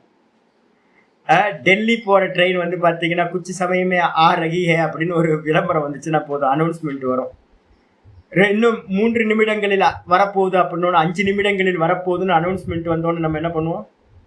அட்டென்ஷனுக்கு வந்துடுவோம். நம்ம எல்லாம் மூட்டை முடிச்சு எல்லாத்தையும் ரெடி பண்ணிக்கிட்டு நம்ம லக்கேஜ் எல்லாத்தையும் எடுத்துக்கிட்டு ரெடியா வந்து பார்த்தீங்கன்னா வண்டி வரப்போகுது அப்படின்னு எதிர்பார்க்க ஆரம்பிச்சிடும். புரியுதா உங்களுக்கு? இதே மாதிரி இந்த சஞ்சயர் வந்து பார்த்தீங்கன்னா ஒரு அனௌன்ஸ்மெண்ட் கொடுக்குறாரு அப்படின்னா எதுக்காக அப்படின்னா அட்டென்ஷனுக்கு வந்துருக்கு. இது வரைக்கும் ஒரே ஃபார்மேட்ல கேட்டுட்டு இருந்தீங்க, இனிமே வந்து பார்த்தீங்கன்னா ட்ரெயின் வரப்போகுது, அட்டென்ஷனுக்கு வந்துருங்க. யார் எந்தெந்த கோச்சோ அந்தந்த கோச்சுக்கு மூவ் ஆக ஆரம்பிச்சிருங்க. அதுக்காக தான் இது. சஞ்சயன் வந்து பார்த்தீங்கன்னா சொல்ல ஆரம்பிக்கிறார். ஏவமுக்துவா வரப்போகுது, ட்ரெயின் வரப்போகுதுன்றது எல்லாத்துக்கும் தெரியும்ல. 8 மணிக்கு வரப்போகுது ட்ரெயின். ஆமாம், 8 மணிக்கு ட்ரெயின் வரப்போகுது. நான் எல்லாத்துக்கும் தெரிஞ்ச விஷயமா இருந்தாலும் அந்த 3 நிமிஷம் 4 நிமிஷத்துக்கு முன்னாடி ஒரு அனௌன்ஸ்மெண்ட் வர்றது நமக்கு எல்லாத்துக்கும் ஒரு சரீரத்தை எல்லாத்துக்கும் டக்குன்னு அட்டென்ஷனுக்கு வந்துடுறோம்ல. ட்ரெயின் பிடிக்கணும் அப்படின்னு. அதே மாதிரி தான் பகவான் சொல்லிட்டார், 8 மணிக்கு ட்ரெயின் வரப்போகுதுன்ற மாதிரி பகவான் சொல்லிட்டார், நான் காட்ட போறேன், நீ பார்த்துக்கோன்னு. அப்ப நடுவுல சஞ்சயனோடது எதுக்கு அப்படின்னா ஸ்பெஷல் அட்டென்ஷனை கொடுக்கறதுக்காக சஞ்சயன் வந்து பாத்தீங்கன்னா சொல்ல ஆரம்பிக்க. சஞ்சய் வாச்ச ஹே ராஜன், சம்போதனம் வந்து பாத்தீங்கன்னா ஹே ராஜன் அப்படின்னு இருக்கு. ராஜன் இருக்குல்ல, தத்தோ ராஜன் இருக்கு. ராஜன்றதுக்கு அர்த்தம் சம்போதனம். ஹே ராஜன், திருதராஷ்டிரரை பார்த்து சஞ்சயர் எங்க இருக்காரு? சஞ்சயர் வந்து பாத்தீங்கன்னா இங்க இருக்காரு. திவ்ய கண்கள் அவருக்கு ஏற்கனவே கொடுத்தாச்சு. வியாச பகவான் திவ்ய கண்களை கொடுத்து கிருஷ்ணர் கொடுக்கறதுக்கு முன்னாடியே வந்து பாத்தீங்கன்னா வியாசர் கொடுத்துட்டார். வியாசர் கொடுத்து அவரை பக்கத்துல வந்து திருதராஷ்டிரர் பக்கத்துல இருந்துகிட்டு இதை எல்லாத்தையும் யுத்த காலத்துல இருக்கிறது எல்லாத்தையும் பார்த்து சொல்லு அப்படின்னு. அப்ப அர்ஜுனனுக்கு முன்னாடியே திவ்ய சக்ஷு யாருக்கு கிடைச்சிருக்கு? சஞ்சயனுக்கு கிடைச்சிருக்கு. இந்திரியாணி சஞ்சயதி இதி சஞ்சயா அப்படின்னு பேர். இந்திரியங்களை எவன் வந்து பாத்தீங்கன்னா நல்ல முறையில வெற்றி கொண்டானோ அவனுக்கு பேர் வந்து பாத்தீங்கன்னா சஞ்சயன் அப்படின்னு பேர். அப்ப வந்து பாத்தீங்கன்னா உள்ளுக்குள்ளார மனசுதான் சஞ்சயன். நல்ல இந்திரியங்களை வசப்படுத்திய மனசு வந்து பாத்தீங்கன்னா சஞ்சயன் அப்படின்னு பேர். அந்த சஞ்சயன் என்ன பண்றாரு அப்படின்னு சொல்ல ஆரம்பிக்கிறார். ஏ ராஜா திருதராஷ்டிரரே, ஏ ராஜா, மகாயோகேஸ்வரோ ஹரிஹி, மகாயோகேஸ்வரரா இருக்கக்கூடிய ஹரி, ஹரதி பாப்பா நீதி ஹரி. எல்லா பாப்பங்களையும் இப்ப நம்ம வந்து 1 மணி நேரம் உட்கார்ந்து பண்ணிட்டு இருக்கோமே, இது ஒரு தபசா பண்ணிட்டு இருக்கோம். கிருஷ்ணனை பத்தி பேசிக்கிட்டே இருக்கோம். என்ன சுவாமி நடக்கும் தெரியலையே சுவாமினா, உள்ளுக்குள்ளார அனந்த கோட்டி ஜென்மங்களா என்னெல்லாம் பாப்பம் நம்ம பண்ணியிருக்கோமோ இந்த சப்தங்கள் எல்லாம் உள்ள போய் அந்த பாப்பங்களை எல்லாத்தையும் டிஸ்ட்ராய் பண்றது. ஹரி என்னன்னு கேட்டீங்கன்னா, ஹரினாவே நம்முடைய பாப்பங்களை நாசம் செய்பவர் ஹரி. அந்த ஹரி வந்து பாத்தீங்கன்னா என்னன்னு கேட்டீங்கன்னா சொல்றார், ஹரியை வந்து பாத்தீங்கன்னா ஏவம் உக்துவா, அந்த ஹரி என்ன பண்றார், மகா யோகேஸ்வரரா இருக்கக்கூடிய அந்த ஹரி அர்ஜுனனை பார்த்து இவ்விதமா உக்துவா சொல்லிவிட்டு என்ன ததக பிறகு என்ன பண்ணார் அப்படின்னா பார்த்தாய, பார்த்தனுக்காக நல்ல பக்தி பாவத்தோடு சிரத்த பக்தியோடு இருக்கிறவனுக்கு பேர் பார்த்தன், சரள சுபாவத்தை உடையவனுக்கு பேர் அர்ஜுனன்.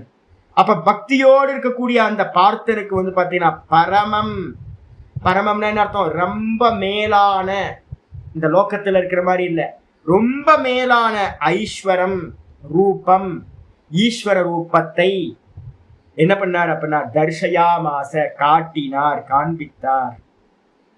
அர்ஜுனனுக்காக அவனோட மோட்சத்துக்காக என்ன பண்றார், ரொம்ப கருணையோட பகவான் வந்து தன்னுடைய மேலான ரூபத்தை காட்டினார். வாசித்து ஏவம் இந்த விதமா யதோக்த பிரகாரேன உக்த்வா, முன்னாடி ஸ்லோகங்கள்ல ஆச்சாரியார் வந்து பாத்தீங்கன்னா எதெல்லாம் சொன்னாரோ 6, 5, 6, 7, 8 இந்த 4 ஸ்லோகங்கள்ல வந்து பாத்தீங்கன்னா ஆச்சாரியார் கிருஷ்ண பரமாத்மா என்ன சொன்னாரோ அதான் யதோக்த பிரகாரேன சொல்லப்பட்ட முறைப்படி தான் என்ன பிரதிஜ்ஞா பண்ணாரோ அந்த முறைப்படி வந்து பாத்தீங்கன்னா உக்துவா இந்த விதமா சொல்லிட்டு ததக அனந்தரம், ததகனா பிறகு, அனந்தரம் பிறகு என்ன பண்ணார், ஹே ராஜன், ஹே ராஜா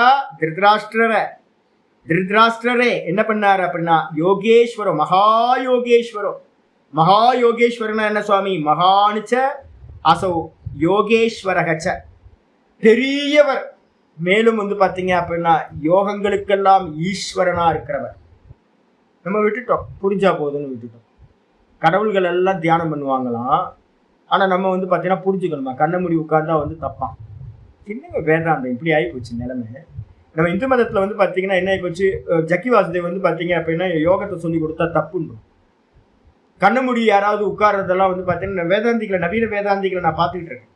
யாரெல்லாம் உட்கார்ந்து ஈஸ்வர ரூபத்தை தியானம் பண்ண பாவம் ஒன்றும் தெரியல, யாராவது யோகத்தை சொல்லி கொடுத்தா ஒன்றும் தெரியல பாவம் அப்படின்னு. எவ்வளவு பெரிய நல்ல காரியம், உள்நோக்கி போறது. ஜக்கி வாசுதேவ் இங்க கொஞ்சம் பேர் உள்ள நோக்கி கொண்டு போறாருல்ல, கண்ணமுடி உட்கார வைக்கிறாருல்ல. நம்ம வெளிமுகமாவே இருந்துகிட்டு இருக்கோம். ஆனா சாஸ்திரங்கள் எல்லாம் சொல்லுது உள்ள போ உள்ள போ உள்ள போன்னு சொல்லுது. அப்ப உள்ள ஒருத்தர் அனுப்புறாருன்னா அவரை கிரிட்டிசைஸ் பண்ணலாமா, பண்ணக்கூடாது. நம்ம சாஸ்திரத்துல இப்ப என்ன ஆகி போச்சு அப்படின்னா உபாசனா காண்டம் வந்து பாத்தீங்கன்னா போச்சு, உபாசனா காண்டம் போச்சு. எல்லாம் வந்து பாத்தீங்கன்னா கண்ணை திறந்து வந்து பூஜை பண்ணிட்டு இருக்காரு. எனக்கு தெரிஞ்ச ஒரு சுவாமி இருப்பார், பூஜை பண்ணிட்டே இருப்பாரு. அபிஷேகம் இந்த பக்கம் பால் அபிஷேகம் நடந்துகிட்டே இருப்பான். ஏன்பா அதை அவர் வராரு பாரு, அதை பண்ணு இதை பண்ணு அப்படின்னு இப்படிப்பாரு. அப்புறம் பேசிக்கிட்டே இருப்பாரு. அர்ச்சனை பண்ணும்போது இப்படி பாக்குறது, யார் வந்திருக்கா யார் போயிருக்கா, பகிர்முகம், எல்லாம் பகிர்முகம். ஒரு அர்ச்சனை ஆராதிகள் பண்ணும் போது கூட வந்து பாத்தீங்கன்னா கவனம் குவிச்சு வந்து பாத்தீங்கன்னா பண்ண முடியறது இல்லை. ஊரை கூட்டி வந்து பாத்தீங்கன்னா ஒரு 20 பேர் 30 பேர் உட்கார்ந்து பூஜையை பார்த்துக்கிட்டு இருந்தா அந்த பூஜை வந்து பாத்தீங்கன்னா பர்சனல் பூஜைன்னு ஒண்ணு இருக்கு, பரார்த்த பூஜான்னு இருக்கு. சுவார்த்த பூஜை, பரார்த்த பூஜை. அந்த பரார்த்த பூஜையில என்ன இருக்கு அப்படின்னு கேட்டீங்கன்னா கவனம் குவியவே குவியாது. ஏன்னா வருவாங்க போவாங்க, நிறைய பேர் வந்து பாத்தீங்கன்னா அபிஷேக ஆராதனைக்கு வந்து பாத்தீங்கன்னா டிஸ்ட்ராக்ஷன் நடந்துகிட்டே இருக்கும், கவனம் போக்கஸ் ஆகவே ஆகாது. சுவார்த்த பூஜை வந்து பாத்தீங்கன்னா ஏகாந்த பூஜான்னு பேரு. இந்த ஏகாந்த பூஜை எப்படி இருக்கும், யாருக்கும் தெரியவே தெரியாது. உங்க சாதனை வந்து பாத்தீங்கன்னா வெளியில இருக்கிறவங்களுக்கு தெரியக்கூடாது, ரகசியமா இருக்கணும்.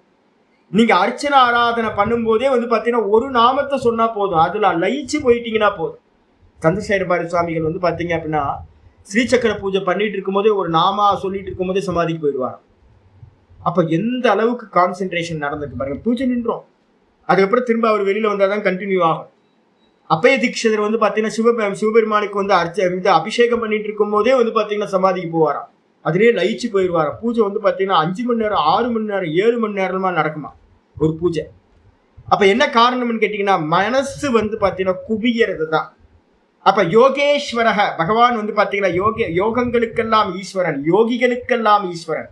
அது மட்டும் இல்ல மகான், ரொம்ப பெரியவர், மகத்பூதம், ரொம்ப பெரியவரா இருக்கிறவர். அதனால அவருக்கு பேரு மகா யோகேஸ்வரகன் பேரு. யாரு, ஹரிஹி. ஹரினா என்னது, நாராயணக. அந்த நாராயணன் வந்து பாத்தீங்கன்னா என்ன பண்ணார், தன்னுடைய அந்த ரூபத்தை என்ன பண்ணார், தர்ஷயாமாசன என்ன சுவாமி, தர்ஷித்தவான், காட்டினார். அர்ஜுனனுக்கு வந்து பாத்தீங்கன்னா காட்டினார். யாருக்காக காட்டினார், பார்த்தாயன என்ன அர்த்தம் சுவாமி அப்படின்னா பிரிதாசுதாய, யாரு குந்தி தேவிக்கு வந்து பாத்தீங்கன்னா இருக்கிறதுலே பக்தி வந்து பாத்தீங்கன்னா எனக்கு ஒரு இதுனா குந்திய பத்தி நம்ம அதிகம் பேசுறதே இல்லை. இல்லைன்னா குந்தி தேவி இல்லை அப்படின்னா அர்ஜுனன் வந்திருக்க மாட்டான், அர்ஜுனன் இல்லை அப்படின்னா நமக்கு வந்து பாத்தீங்கன்னா கீதை கிடைச்சிருக்காரு. அப்ப வந்து கீதைக்கு மூல காரணம் யாரு அப்படின்னு கேட்டீங்கன்னா குந்தி. அதே மாதிரி பரீட்சித்தை பத்தி பேசுறவங்க யாரும் உத்தரைய பத்தி பேசுறதே இல்லை. எங்க ஆச்சாரியர்கள் வந்து பாத்தீங்கன்னா உத்தரைய பத்தியும் குந்திய பத்தியும் வந்து பாத்தீங்கன்னா ரொம்ப புகழ்ந்து சொல்லுவாங்க. ஏன்னா அம்மா இல்லைன்னா புள்ள வந்திருக்க மாட்டானே இல்லை சுவாமி. அப்ப வந்து அந்த வயிறு என்ன புண்ணியம் பண்ணதா இருந்திருக்கும். அப்ப வந்து குந்தியோட புத்திரன், அதாவது இங்க சொல்றாரு பிரதாப் சுதாய, குந்தியோட புத்திரனா இருக்கக்கூடிய அந்த பார்த்தனுக்கு வந்து பாத்தீங்க அப்படின்னா பரமம் ரூபம், பரமம் ரூபம் ரொம்ப மேலான ரூபம், விஸ்வரூபம், ஐஸ்வரம், ஈஸ்வர ரூபமா இருக்கக்கூடிய அந்த விஸ்வரூபத்தை பகவான் என்ன பண்ணார், காட்டினார். எப்படி காட்டுறார்? இனிமே வரக்கூடியது வந்து பாத்தீங்கன்னா 10வது ஸ்லோகத்துல இருந்து இருக்கக்கூடியது தாரரா விஷயம் வந்து பாத்தீங்கன்னா சொல்ல போறோம். அதனால்தான் வந்து பாத்தீங்கன்னா உங்களுக்கு பாகவதத்தோட பார்ட் எடுத்துக்கிட்டு இருக்கேன். அதை எல்லாத்தையும் கேளுங்க, நான் சொல்லியிருக்கேன் உங்களுக்கு. யோக சூத்திரத்துல வந்து பாத்தீங்கன்னா அஷ்டாங்க யோகத்துல வந்து பாத்தீங்கன்னா மொத்தம் 8 அங்கங்கள்ல வந்து பாத்தீங்கன்னா யம நியம ஆசன பிராணாயாம பிரத்யாகாரம் அப்படின்னு 5 அங்கங்கள். முதல் 5 அங்கங்கள் பகிரங்கம் அப்படின்னு பேர். ஒரு ஆசனத்துல உட்கார்ந்துக்கிட்டு கொஞ்சம் பிராணாயாமத்தை பண்ணிட்டு அந்த ஈஸ்வர ரூபத்தை வந்து பாத்தீங்கன்னா இன்னைக்கு பாடத்துல வரப்போகுது உங்களுக்கு, தாரணை எப்படி பண்ணணும்னு பாகவதத்தோட 2வது கிளாஸ்ல சொல்ல போறேன். யாரு வேணுமோ அவங்க கேட்டுங்க திரும்ப. அப்ப வந்து பாத்தீங்கன்னா தாரண தியான சமாதி அப்படின்னு சொல்லக்கூடியது 3 அங்கங்கள். இந்த 3 அங்கங்களுக்கும் பேரு அந்தரங்கம் அப்படின்னு பேரு. தேவோ பூத்வா தேவான் அப்பியேதி அப்படின்னு ஒரு வாக்கியம் இருக்கு. தேவதைய அடையணும் அப்படின்னா என்ன பண்ணணும் அப்படின்னா தேவதையா ஆகி தேவதைய அடையணும். அப்ப என்ன பண்ணணும் அப்படின்னு கேட்டீங்கன்னா அகங்கிரக உபாசனைன்னு ஒண்ணு இருக்கு. இப்ப பூஜையெல்லாம் பண்ணும்போது நம்ம என்ன பண்ணுவோம் அப்படின்னு கேட்டீங்கன்னா பிராண பிரதிஷ்டா பண்ணும்போது ஹிருதயத்திலிருந்து நம்ம என்ன பண்ணுவோம், தலையில வச்சுதான் சுவாமிக்கு வந்து பாத்தீங்க அப்படின்னா பிராண பிரதிஷ்டா. என்னுடைய பிராணனை தான் நான் என்ன பண்ணுவேன், ஒரு சிவலிங்கத்துல ஆவாகனம் பண்ணிட்டு இந்த ஜீவன் எனக்குள்ளார இந்த ஹிருதயத்துல அகம்னு ஸ்புரணத்தோட பிராணனோட இருக்கிற அந்த தேகத்துல இருக்கிற ஜீவனை தான் எடுத்து ஈஸ்வர ரூபத்துல வந்து பாத்தீங்கன்னா ஆவாகனம் பண்ணி பூஜை பண்றேன். பூஜை பண்ணதுக்கு பிறகு எல்லாம் முடிச்சதுக்கு பிறகு உத்வாசம் அப்படின்னு ஒண்ணு இருக்கு. யதாஸ்தானம் பிரதிஷ்டாபயாமி. எந்த தேவதையை வந்து நீங்க பூஜிக்கிங்களோ ஒரு விக்கிரகத்துல வச்சு அந்த தேவதையை வந்து பாத்தீங்கன்னா யதாஸ்தானம் பண்றதுன்னு பேர். சொந்த இடத்துக்கு வந்து அந்த பகவானை வந்து பூஜை பண்ணி முடிச்சதும் எடுத்து உள்ள வச்சுக்கணும். எங்க இருந்து கொண்டு வந்தீங்க தேவதைய? உங்க ஹிருதயத்திலிருந்து ஆவாகனம் பண்ணீங்க. பூஜை முடிஞ்சதுக்கு பிறகு அந்த தேவதையை திரும்ப ஹிருதயத்திலேயே கொண்டு போய் வச்சுக்கணும். யதாஸ்தானம் பண்றதுன்னு பேரு, உத்வாசம் பண்றதுன்னு பேரு, வழி அனுப்பி வைக்கிறது. போயிட்டு வாங்க சுவாமி, பூஜையெல்லாம் முடிச்சு போயிட்டு வாங்க அப்படின்னு வரும்போது கூப்பிட்டு வர்றது. சுவாமி என்னோட ஹிருதயத்துல உங்களுடைய கர்ப்ப கிரகத்துல இருக்கீங்க, வெளியில வாங்க, உங்களை பூஜை பண்ண போறேன் அப்படின்னு வெளியில எடுத்து வச்சு பூஜை பண்ண. என்ன அற்புதம் பாருங்க. தேவோ பூத்வா நியாசங்கள்லாம் இருக்கு. லகு நியாசம் மகன்யாசம்னு சிவபெருமானுக்கு பண்ணும்போது இருக்கு. எந்த பூஜை பண்றதா இருந்தாலும் நியாசங்கள் இருக்கு. அந்த நியாசங்கள்லாம் எதுக்கு அப்படின்னு கேட்டீங்கன்னா அந்த தேவதையை வந்து பாத்தீங்கன்னா தன்னுடைய தேகத்துல வந்து பாத்தீங்கன்னா ஆவாகனம் பண்றதுன்னு பேர். நியாசம் அப்படின்னா எடுத்து வச்சுக்கிறதுன்னு அர்த்தம். எல்லா அங்கங்கள்லையும் மகன்யாசம்லாம் பாத்தீங்கன்னா ருத்ரம் படிக்கும் போது மகன்யாசம்லாம் ரொம்ப பெருசு. லகுன்யாசம் தான் நாங்க பண்றோம், சிம்பிளா முடிஞ்சிடும். மகன்யாசத்துக்கு வந்து பாத்தீங்கன்னா சமயம் அதிகமா எடுக்கும். ஒவ்வொன்றும் எதுக்கு அப்படின்னு கேட்டீங்கன்னா சிந்தனை பண்ணி தலையில காலில நெகத்துல காலில இருந்து தலை வரைக்கும் இருக்கும். எல்லா அங்கங்கள்லையும் அந்தந்த ஈஸ்வரனை வந்து பாத்தீங்கன்னா ஏத்தி வைக்கிறது. ஏத்தி வச்சதுக்கு பிறகு இந்த பூஜை பண்றவன் என்ன ஆயிடுவான், இவனே தேவதையா ஆயிடுவான். தேவோ பூத்வா, தேவதைய ஆகி அந்த தேவதையை வந்து பாத்தீங்கன்னா பூஜை பண்ணணும். அப்ப தேவதைய பூஜை பண்றதுனால உங்களுக்கு என்ன திரும்ப கிடைக்கும் அப்படின்னு கேட்டீங்கன்னா தேவான் அப்பியத்தை, அந்த தேவதையே வந்து பாத்தீங்க அப்படின்னா அடைகின்றான். தேவோ பூத்வா தேவான் யஜேத, முதல் விதி பக்கத்துல போட்டுக்கணும். தேவோ பூத்வா தேவான் யஜேத, தேவதையா ஆகி தேவதையை பூஜை செய்வாயாக, முதல் ரூல். நீ வேற அது வேற தேவதை வேறன்னு பண்ணுன அப்படின்னா பசுனாம் தேவானாம் பசு, நீ தேவதைகளுக்கு வந்து பாத்தீங்கன்னா பசு ஆயிடுவ, பிறந்து இறந்து போயிட்டு இருப்ப. அப்ப தேவதையை வந்து பாத்தீங்கன்னா எவ்வித காரணத்தை கொண்டும் தேவதையை என்ன பண்ணக்கூடாது, அந்நியமா பார்க்க கூடாது. இப்ப விஸ்வரூப தரிசனம் பண்ண போறோம். இந்த விஸ்வரூப தரிசனத்தை வந்து பாத்தீங்கன்னா என்ன பண்ணணும் அப்படின்னு கேட்டீங்கன்னா, தன்னோட அபிண்ணமா பண்ணணும். நான் தான் விராட். சின்ன கடாகாசமும் ஒரு பானைக்குள்ளார இருக்க ஆகாசமும் வெளியில இருக்கிற மகாகாசமும் பேதம்லாம் இல்லை. ஒரே ஆகாசம் தான். உள்ள இருக்கிறது பானைக்குள்ளார இருக்கிறதும் வெளியில இருக்கிற ஆகாசமும் ஒண்ணு. அதே மாதிரி வந்து பாத்தீங்கன்னா இந்த தேகமும் இந்த லோக்கத்துல இருக்கிற எல்லா தேகங்களும் ஒரே தேகம் தான், விராட்டு தான். அப்ப முதல்ல வந்து பார்க்கணும் என்னன்னு கேட்டீங்கன்னா, என்னுடைய தேகம் என்னவோ, என் கை என்னவோ, என் கால் என்னவோ, என் தலை என்னவோ, எல்லாமே அப்படிதானே. நம்ம எல்லாத்துக்கும் அப்படிதானே இருக்கு. ஏதாவது டிஃப்ரெண்ட் இருக்கா? ஒன்றும் டிஃப்ரெண்ட் இல்லை. கலரு அதுதான் வேற. மற்றதெல்லாம் வந்து வாஸ்தவத்துல மூலப்பொருள்னு எடுத்துக்கிட்டீங்கன்னா பாஞ்ச பௌத்திகம் தானே. அப்போ வந்து பாத்தீங்கன்னா விராட்டை வந்து பாத்தீங்கன்னா என்ன பண்ணணும், அபிண்ணமா பார்க்கணும். தேவதையா இருந்துகிட்டு தேவதைய பூஜை பண்ணணும். அதுக்கப்புறம் தேவோ பூத்துவா தேவான் அப்பியேதி, தேவதையா இவன் சாகிற வரைக்கும் அந்த தேவதையா இருந்து இருந்து இருந்து அபியாசம் பண்ணி பண்ணி பண்ணி இறந்த பிறகு என்ன ஆகிறானோ அந்த தேவதையவே அடைகின்றான். சாமர்த்தியம் இருந்தா இருக்கும் போதே தேவதா பாவம் வந்துடும். அதனால வந்து பாத்தீங்க அப்படின்னா முக்கியமானது. இதை பண்றதுக்கு என்ன சுவாமி வேணும்னா, முதல்ல தாரணை வேணும். இப்ப நம்ம என்ன பண்ண போறோம் அப்படின்னு கேட்டீங்கன்னா, அலங்கார ஆபரணங்களை எல்லாத்தையும் பகவானோட இந்த விராட் ரூபத்தை எல்லாத்தையும் பகவான் சொல்ல போறார். இந்த வார்த்தைகளை எல்லாத்தையும் எடுத்துக்கிட்டு என்ன பண்ணணும்னு கேட்டீங்கன்னா, ஒரு கிரீடம் இருக்கு. நான் சுவாமிக்கு வந்து பாத்தீங்கன்னா முதல்ல பாக்குறது என்ன பண்ணுவேன், என்னோட படத்துல வந்து பாத்தீங்கன்னா சுவாமிக்கு வந்து கிரீடம் இருக்கு. கிரீடத்துக்கு மேல 3 மயிலிறகு வந்து பாத்தீங்கன்னா வச்சிருக்கு. நான் என்ன பண்ணுவேன்னு கேட்டீங்கன்னா, உட்காந்து தீபத்தை போட்டு உட்காந்து மேல இருந்து பார்ப்பேன்.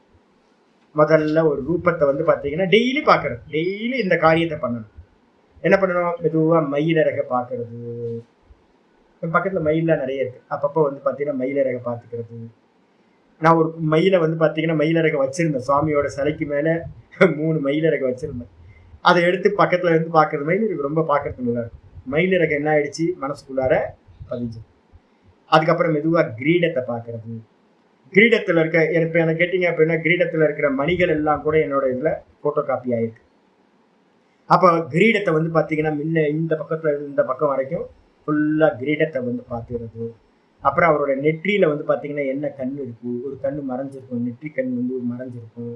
அவருடைய புருவம் எப்படி இருக்கும், அவரோட கண்கள் எப்படி இருக்கும், அவருடைய மூக்கு எப்படி இருக்கும், அந்த மூக்குல வந்து பாத்தீங்கன்னா ஏதாவது ஆபரணம் போட்டிருக்காரா, காது எப்படி இருக்கும், காதுல என்ன குண்டலங்கள் போட்டிருக்கார், அவருடைய கழுத்துக்கு கீழே வந்தீங்க அப்படின்னா அந்த கழுத்துல எப்படி இருக்கும், உதடு வந்து பாத்தீங்கன்னா எப்படி இருக்கும், கோவப்பட மாதிரி இருக்குமா, எப்படி இருக்கும், ஸ்மைல் பண்ண மாதிரி இருக்குமா, இல்லை வந்து சீரியஸா இருக்குமா. அப்புறம் அந்த சின்ன வந்து பாத்தீங்கன்னா சுவாமிகளோட எல்லாத்துக்கும், அம்பாலா இருக்கட்டும் சுவாமியா இருக்கட்டும், இந்த இடம் இருக்கு பாருங்க, இது ரொம்ப இம்பார்ட்டன்ட். இந்த இடம் எப்படி இருக்கு, கவிஞர்களுக்கெல்லாம் வந்து சுவாமியை பத்தி பேசுறவங்களுக்கெல்லாம் இந்த இடம் ரொம்ப பிரதானம். இந்த வாய்க்கு கீழே இருக்கக்கூடிய அந்த சின்ன அதை பாக்குறது. அதுக்கப்புறம் கழுத்துல என்ன ஆபரணங்கள் இருக்கு, அவர் நெக்லஸ் என்ன மாதிரி போட்டிருக்கார், இதெல்லாத்தையும் ஸ்டெப் பை ஸ்டெப் பை ஸ்டெப்பா. இன்னைக்கு பாடம் பாகவதத்துக்கு வந்தீங்கன்னா இதை பத்தி பேச போறோம். இல்லைன்னா கொஞ்சம் தூரம் நாளைக்கு நாளை மறுநாள் கூட பேசுவோம். அப்ப வந்து பாத்தீங்க அப்படின்னா கண்டினியூ பண்ணுங்க. எப்படி எப்படி தாரணை பண்றது அப்படின்ட்டு. தாரணைக்கு லட்சணம் சொல்லும் போதே வந்து பாத்தீங்கன்னா என்ன சொல்றோம் அப்படின்னா, யோக சூத்திரத்துல சொல்லுது 3:1 தேசபந்த சித்தஸ்ய தாரணா. தாரணா அப்படின்னா என்ன சுவாமி அப்படின்னு கேட்டீங்கன்னா, ஒரு தேசத்திலேயே, ஒரு தேசம்னா ஒரு பிளேஸ்ல நான் சுவாமியோட கண்களை பாக்குறேன்னா கண்கள்லயே வந்து பாத்தீங்க அப்படின்னா என்ன பண்ணணும் அப்படின்னா, நல்லா ஒரே இடத்துல என்னோட விற்த்திகளை வந்து பாத்தீங்கன்னா மனோவிற்த்திகளை கட்டி போடுறது. நான் ஏற்கனவே யோக சூத்திரம் படிச்சவங்களுக்கு சொல்லி கொடுத்துருக்கேன். ஒரு மாட்டை கொண்டுட்டு போய் மூக்கணாங்கயிறு போட்டு அந்த மாட்டோட என்ன பண்ணுவாங்க, ஒரு மரத்துல கட்டி போட்டுருவாங்க. ஒரு 10 அடி கயிறு இருக்குன்னு வச்சுங்களேன். அப்ப அந்த மாடு என்ன பண்ணும், அந்த 10 அடி இருக்க மரத்தை சுத்தி 10 அடி வரைக்கும் சுத்திக்கிட்டே இருக்கும். அதுக்கு மேல அதால போக முடியாது. ஏன், கட்டி வச்சிருக்கு 10 அடி தான் கயிறு இருக்கு. அதே மாதிரி இந்த கண்களை வந்து பாத்தீங்கன்னா என்ன பண்ணணும், இனிமே நாளையில இருந்து நான் சொல்ல போற அந்த வர்ணனைகள்ல வந்து பாத்தீங்கன்னா நீங்க உங்க தேவத்தை என்ன வச்சிருக்கீங்களோ, நான் சொல்லியிருக்கேன். நிறைய பேர் வந்து பாத்தீங்கன்னா தப்பு தப்பா போட்டோஸ் எல்லாம் அனுப்புறீங்க. போட்டோஸ் எல்லாம் தப்பு தப்பா இருக்கக்கூடாது, டீட்டெயிலா இருக்கணும். நீங்க என்ன வாக்கியத்தை சொல்றீங்களோ, இப்ப வந்து கிருஷ்ணரோட ஒவ்வொரு ரூபத்தை, விஸ்வரூபத்தை சொல்ல போறோம். அப்ப எந்த ரூபத்தை தியான ஸ்லோகங்கள்ல சொல்லப்பட்டிருக்கோ அந்த தியான ஸ்லோகத்துல இருக்கிற மாதிரியே அந்த ரூபத்துல அது இருக்கணும். கைகள்ல வந்து பாத்தீங்கன்னா சங்கு வச்சிருக்கு, சக்கரம் வச்சிருக்கு, கையில வந்து ஒரு தாமரை பூ இருக்கு, கையில வந்து பாத்தீங்கன்னா ஒரு வரதஹஸ்தம் இருக்கு, அபயஹஸ்தம் இருக்கு, அப்படின்னா கையில வந்து கரும்பு வச்சிருக்காங்க, கையில வந்து கிளி வச்சிருக்காங்க, அவங்க நெத்தி இப்படி இருக்கும், நெற்றிக்கண் இருக்கும், அப்படிலாம் சொல்லியிருக்கு. அப்படின்னா அது மாதிரியே இருக்கிற ஒரு போட்டோவை எடுக்கணும். எனக்கு பிடிச்சிருக்கு அப்படின்னா எதையாவது எடுக்கக்கூடாது. வேணு வந்து பாத்தீங்கன்னா திடீர்னு ஒரு போட்டோ அனுப்புறேன், சாமி இது நல்லா இருக்காரு, தூக்கி கடாசனம். நமக்கு பிடிச்சதெல்லாம் இல்லை, தியானம் பண்றதுக்கு என்ன போட்டோ. லலிதா அம்மா வந்து பாத்தீங்கன்னா ஒரு போட்டோ அனுப்புனாங்க, நல்ல முருகர் போட்டோ, நல்லா இருக்கு பாக்கிறதுக்கு, ஆனா தியானம் பண்ண முடியாது. ஏன் தியானம் பண்ண முடியாதுன்னா, நீங்க ஒரு ஸ்லோகத்தை சொல்றீங்க அப்படின்னா தியான ஸ்லோகம்னு ஒரு முக்கியமானது இருக்கு. யாரெல்லாம் வந்து பாத்தீங்கன்னா பகவான தியானம் பண்ணி புராணத்துல இதிகாசத்துல சொன்ன மாதிரி அந்த தியானம் பண்ணி பண்ணி அவங்களுக்கு அந்த தேவத்தை என்ன இருக்கும், பிரசன்னமா இருக்கும். அந்த பிரசன்னமானதுக்கு பிறகு வந்து பாத்தீங்கன்னா அந்த வடிவத்தை வந்து பாத்தீங்கன்னா கொண்டுட்டு வந்து என்ன பண்ணுவாங்க, எப்படின்னா இருந்துச்சுன்னு வர்ணனை இருக்கும். இப்ப நான் வந்து ஒரு கவிஞனா இருந்திருந்தேன்னு வச்சுங்களேன், எனக்கு கவிதை வர தெரியல, அப்படி வந்திருந்துச்சு அப்படின்னா நான் இந்நேரம் வந்து அகிலாண்டேஸ்வரி என்ன பண்ணிருப்பேன் அப்படின்னா ஒரு நிறைய தியான ஸ்லோகமா எழுதியிருப்பேன். முன்னாடி காலத்துல எல்லாம் நமக்கு வந்து ப்ரோஸ் ஆர்டர் ரொம்ப கம்மி தான், எல்லாமே ஸ்லோகத்துல தான் எழுதுவாங்க. எதை எழுதுறதா இருந்தாலும் ஸ்லோகம். இப்ப நம்ம யாருக்குமே கவிதை எழுதுறதுக்கே தெரியல, அதனால எல்லாமே இப்ப என்ன ப்ரோஸ் ஆர்டர்லயே எழுதிட்டு இருக்கோம். முன்னாடிலாம் ப்ரோஸ் ஆர்டர் இல்லை. அப்போ இப்ப எனக்கு வந்து சொப்பனத்துல அகிலாண்டேஸ்வரி வந்தாங்கன்னா இப்ப என் மனசுலயே இருக்கு, ஐயோ போச்சு எழுத முடியலையே, கவிதை இல்லையே. கவிதை இருந்திருந்தா வந்து பாத்தீங்கன்னா அந்த கலர்ல இருந்து எல்லாத்தையும், அம்பாலோட கருப்பு கலர் இருக்கு பாருங்க, ஐயோ ஒரு பச்சை கலர்ந்த கருப்பு கலர், நான் அந்த கருப்புக்காக வந்து 100 ஸ்லோகம் எழுதலாம் எனக்கு, ஆனா கவிதை எழுத தெரியல. அப்போ யாரு வந்து பாத்தீங்கன்னா அந்த ஈஸ்வர ரூபத்தை கண்களுக்கு முன்னாடி கொண்டு வந்து பிரத்யட்சமா பார்த்தாங்களோ, அந்த பிரத்யட்சமா பார்த்ததுக்கு பிறகு கீழே இறங்கி வந்ததுக்கு பிறகு அதை எல்லாத்தையும் என்ன பண்ணாங்கன்னா, யாரு நம்ம அருணகிரிநாதர் மாதிரி இருக்கிறவங்கல்ல யாரெல்லாம் வந்து பாத்தீங்கன்னா அந்தந்த ரூபத்தை ஈஸ்வர ரூபத்தை வர்ணனை பண்ணியிருக்காங்களோ அந்த வர்ணனைகள் எல்லாம் உட்கார்ந்து எழுதுனது இல்ல, தன்னோட விஷன்ல பிரத்யக்ஷம் பண்ணதுக்கு பிறகு தாரண தியான சமாதி பண்ணி அதுக்கப்புறம் கீழே இறங்கி வந்து இந்த ஸ்லோகங்களை எழுதி வச்சிருக்காங்க. அப்ப என்ன பண்ணணும், நம்மளும் அந்த ரூபத்தை வந்து பாத்தீங்கன்னா அவங்க சொன்ன விதமாவே சிந்தூராருண விக்கிரகம் படிச்சுட்டு போறது இல்லை, அம்பால வந்து விசுவலைஸ் பண்ணணும். அது மாதிரி தியான ஸ்லோகங்களை கொண்டுட்டு வந்து ஒவ்வொரு அங்கமா பார்க்கிறது. அந்த அங்கங்களை பார்க்கிறதுக்காக தான் இனி வரக்கூடியது வந்து பாத்தீங்கன்னா வரக்கூடியது. அப்போ 10வது ஸ்லோகத்துல இருந்து நம்ம நாளைக்கு பார்ப்போம்.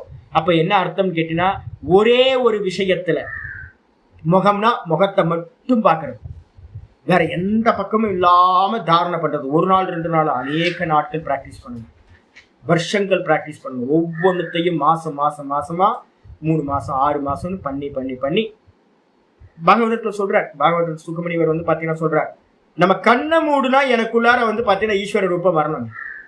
எது வரைக்கும் தாரணை பண்ணணும் அப்படின்னா, நீங்க கண்களை மூடுனா எனக்கு வந்து பாத்தீங்கன்னா இப்ப நான் கண்ணை மூடுறேன், என்னோட கிருஷ்ணரோட கிரீடம் வருது, அவருடைய கண்கள் வருது, அவரோட குண்டலம் வருது, அவருடைய ஆபரணம் கழுத்துல போட்டிருக்க நெக்லஸ் கண்ணில் வருது, அவர் நீளமா ஒரு மாலையை தொங்க போட்டிருக்காரு, அந்த மாலை நல்லா கண்ணுக்கு முன்னாடி வருது, ஒரு நல்ல மஞ்சள் ஆடையும் மாலைக்கு மேல பக்கத்துல போட்டிருக்காரு, அதுவும் என் கண்களுக்கு வருது, நல்லா இந்த இடத்துல 2 புஜங்களுக்கு மேல வந்து 2 ஆபரணங்கள் வச்சிருக்காரு, அதுவும் கண்ணுக்கு வருது, அவருடைய மந்தகாசமான சிரிப்பு கிருஷ்ணரோட சிரிப்பு என் கண்ணுக்கு முன்னாடி வருது. இது மாதிரி வந்து பாத்தீங்கன்னா ஒவ்வொன்றும் கண்ணை மூடி பார்த்தா எனக்குள்ளார வர வரைக்கும் ஒவ்வொரு அங்கத்தையும் வந்து பாத்தீங்கன்னா பார்க்கணும், கண்ணில் முன்னாடி இருந்து அபியாசம் பண்ணணும். இதுக்கு பேரு தாரணை அப்படின்னு பேரு. கண்ணை திறந்து பண்ணினா கிராட்டக்குன்னு பேரு, அதை கண்ணை மூடி பண்ணினீங்கன்னா தாரணான்னு பேரு. அப்ப தாரணைக்காகத்தான் சொல்லப்படுது. நாளைக்கு நம்ம பார்க்கலாம். ஓம் பூர்ணமத பூர்ணமிதம் பூர்ணாத் பூர்ணமுதச்யதே பூர்ணஸ்ய பூர்ணமாதாய பூர்ணமேவாவசிஷ்யதே. ஓம் சாந்தி சாந்தி சாந்தி. हरि ओम श्री गुरुभ्यो नमः। हरि ओम श्री कृष्णाय परमात्मने नमः। श्री कृष्ण कृष्ण कृष्ण कायेन वाचा मनसेन्द्रियैर्वा बुद्ध्यात्मना वा प्रकृते स्वभावात् करोमि यत् सकलं परस्मै नारायणायेति समर्पयामि। ओम तत्सत् इति परब्रह्मार्पणमस्तु। नारायण नारायण। யாரெல்லாம் பூஜை பண்ணிட்டு இருக்கீங்களோ உங்க இஷ்ட தேவத்தைன்னு நினைச்சிருக்கீங்களோ இப்போ உங்க சாமர்த்தியம் என்னன்னு கண்ணு மூடி பாருங்க. எந்தெந்த அங்கங்கள் மேல இருந்து தலையில இருந்து கால் வரைக்கும் எந்தெந்த ரூபங்கள் வச்சிருக்கீங்களோ அந்த ரூபத்தெல்லாம் எனக்கு பார்க்க முடியுதான்னு பாருங்க. அப்ப தெரிஞ்சிடும் உங்களுடைய தாரணை இது வரைக்கும் பண்ணியிருக்கீங்க அப்படின்னு. வருஷக்கணக்காக பண்ணியிருப்போம், பூஜை பண்ணியிருப்போம், எல்லாம் பண்ணியிருப்போம். ஆனா கண்ணுல வந்திருக்குமா அப்படின்னு கேட்டா கண்ணை மூடா கண்ணுல வருமானா அங்கமா பார்க்கணும், தனித்தனியா பார்க்கணும், பார்க்க முடியாது. அப்ப என்னன்னா தாரணா சக்தி நமக்கு கம்மியா. அப்ப சித்தமாகிற வரைக்கும் பார்த்தீங்கன்னா ஒவ்வொரு அங்கங்களா பார்க்கணும்.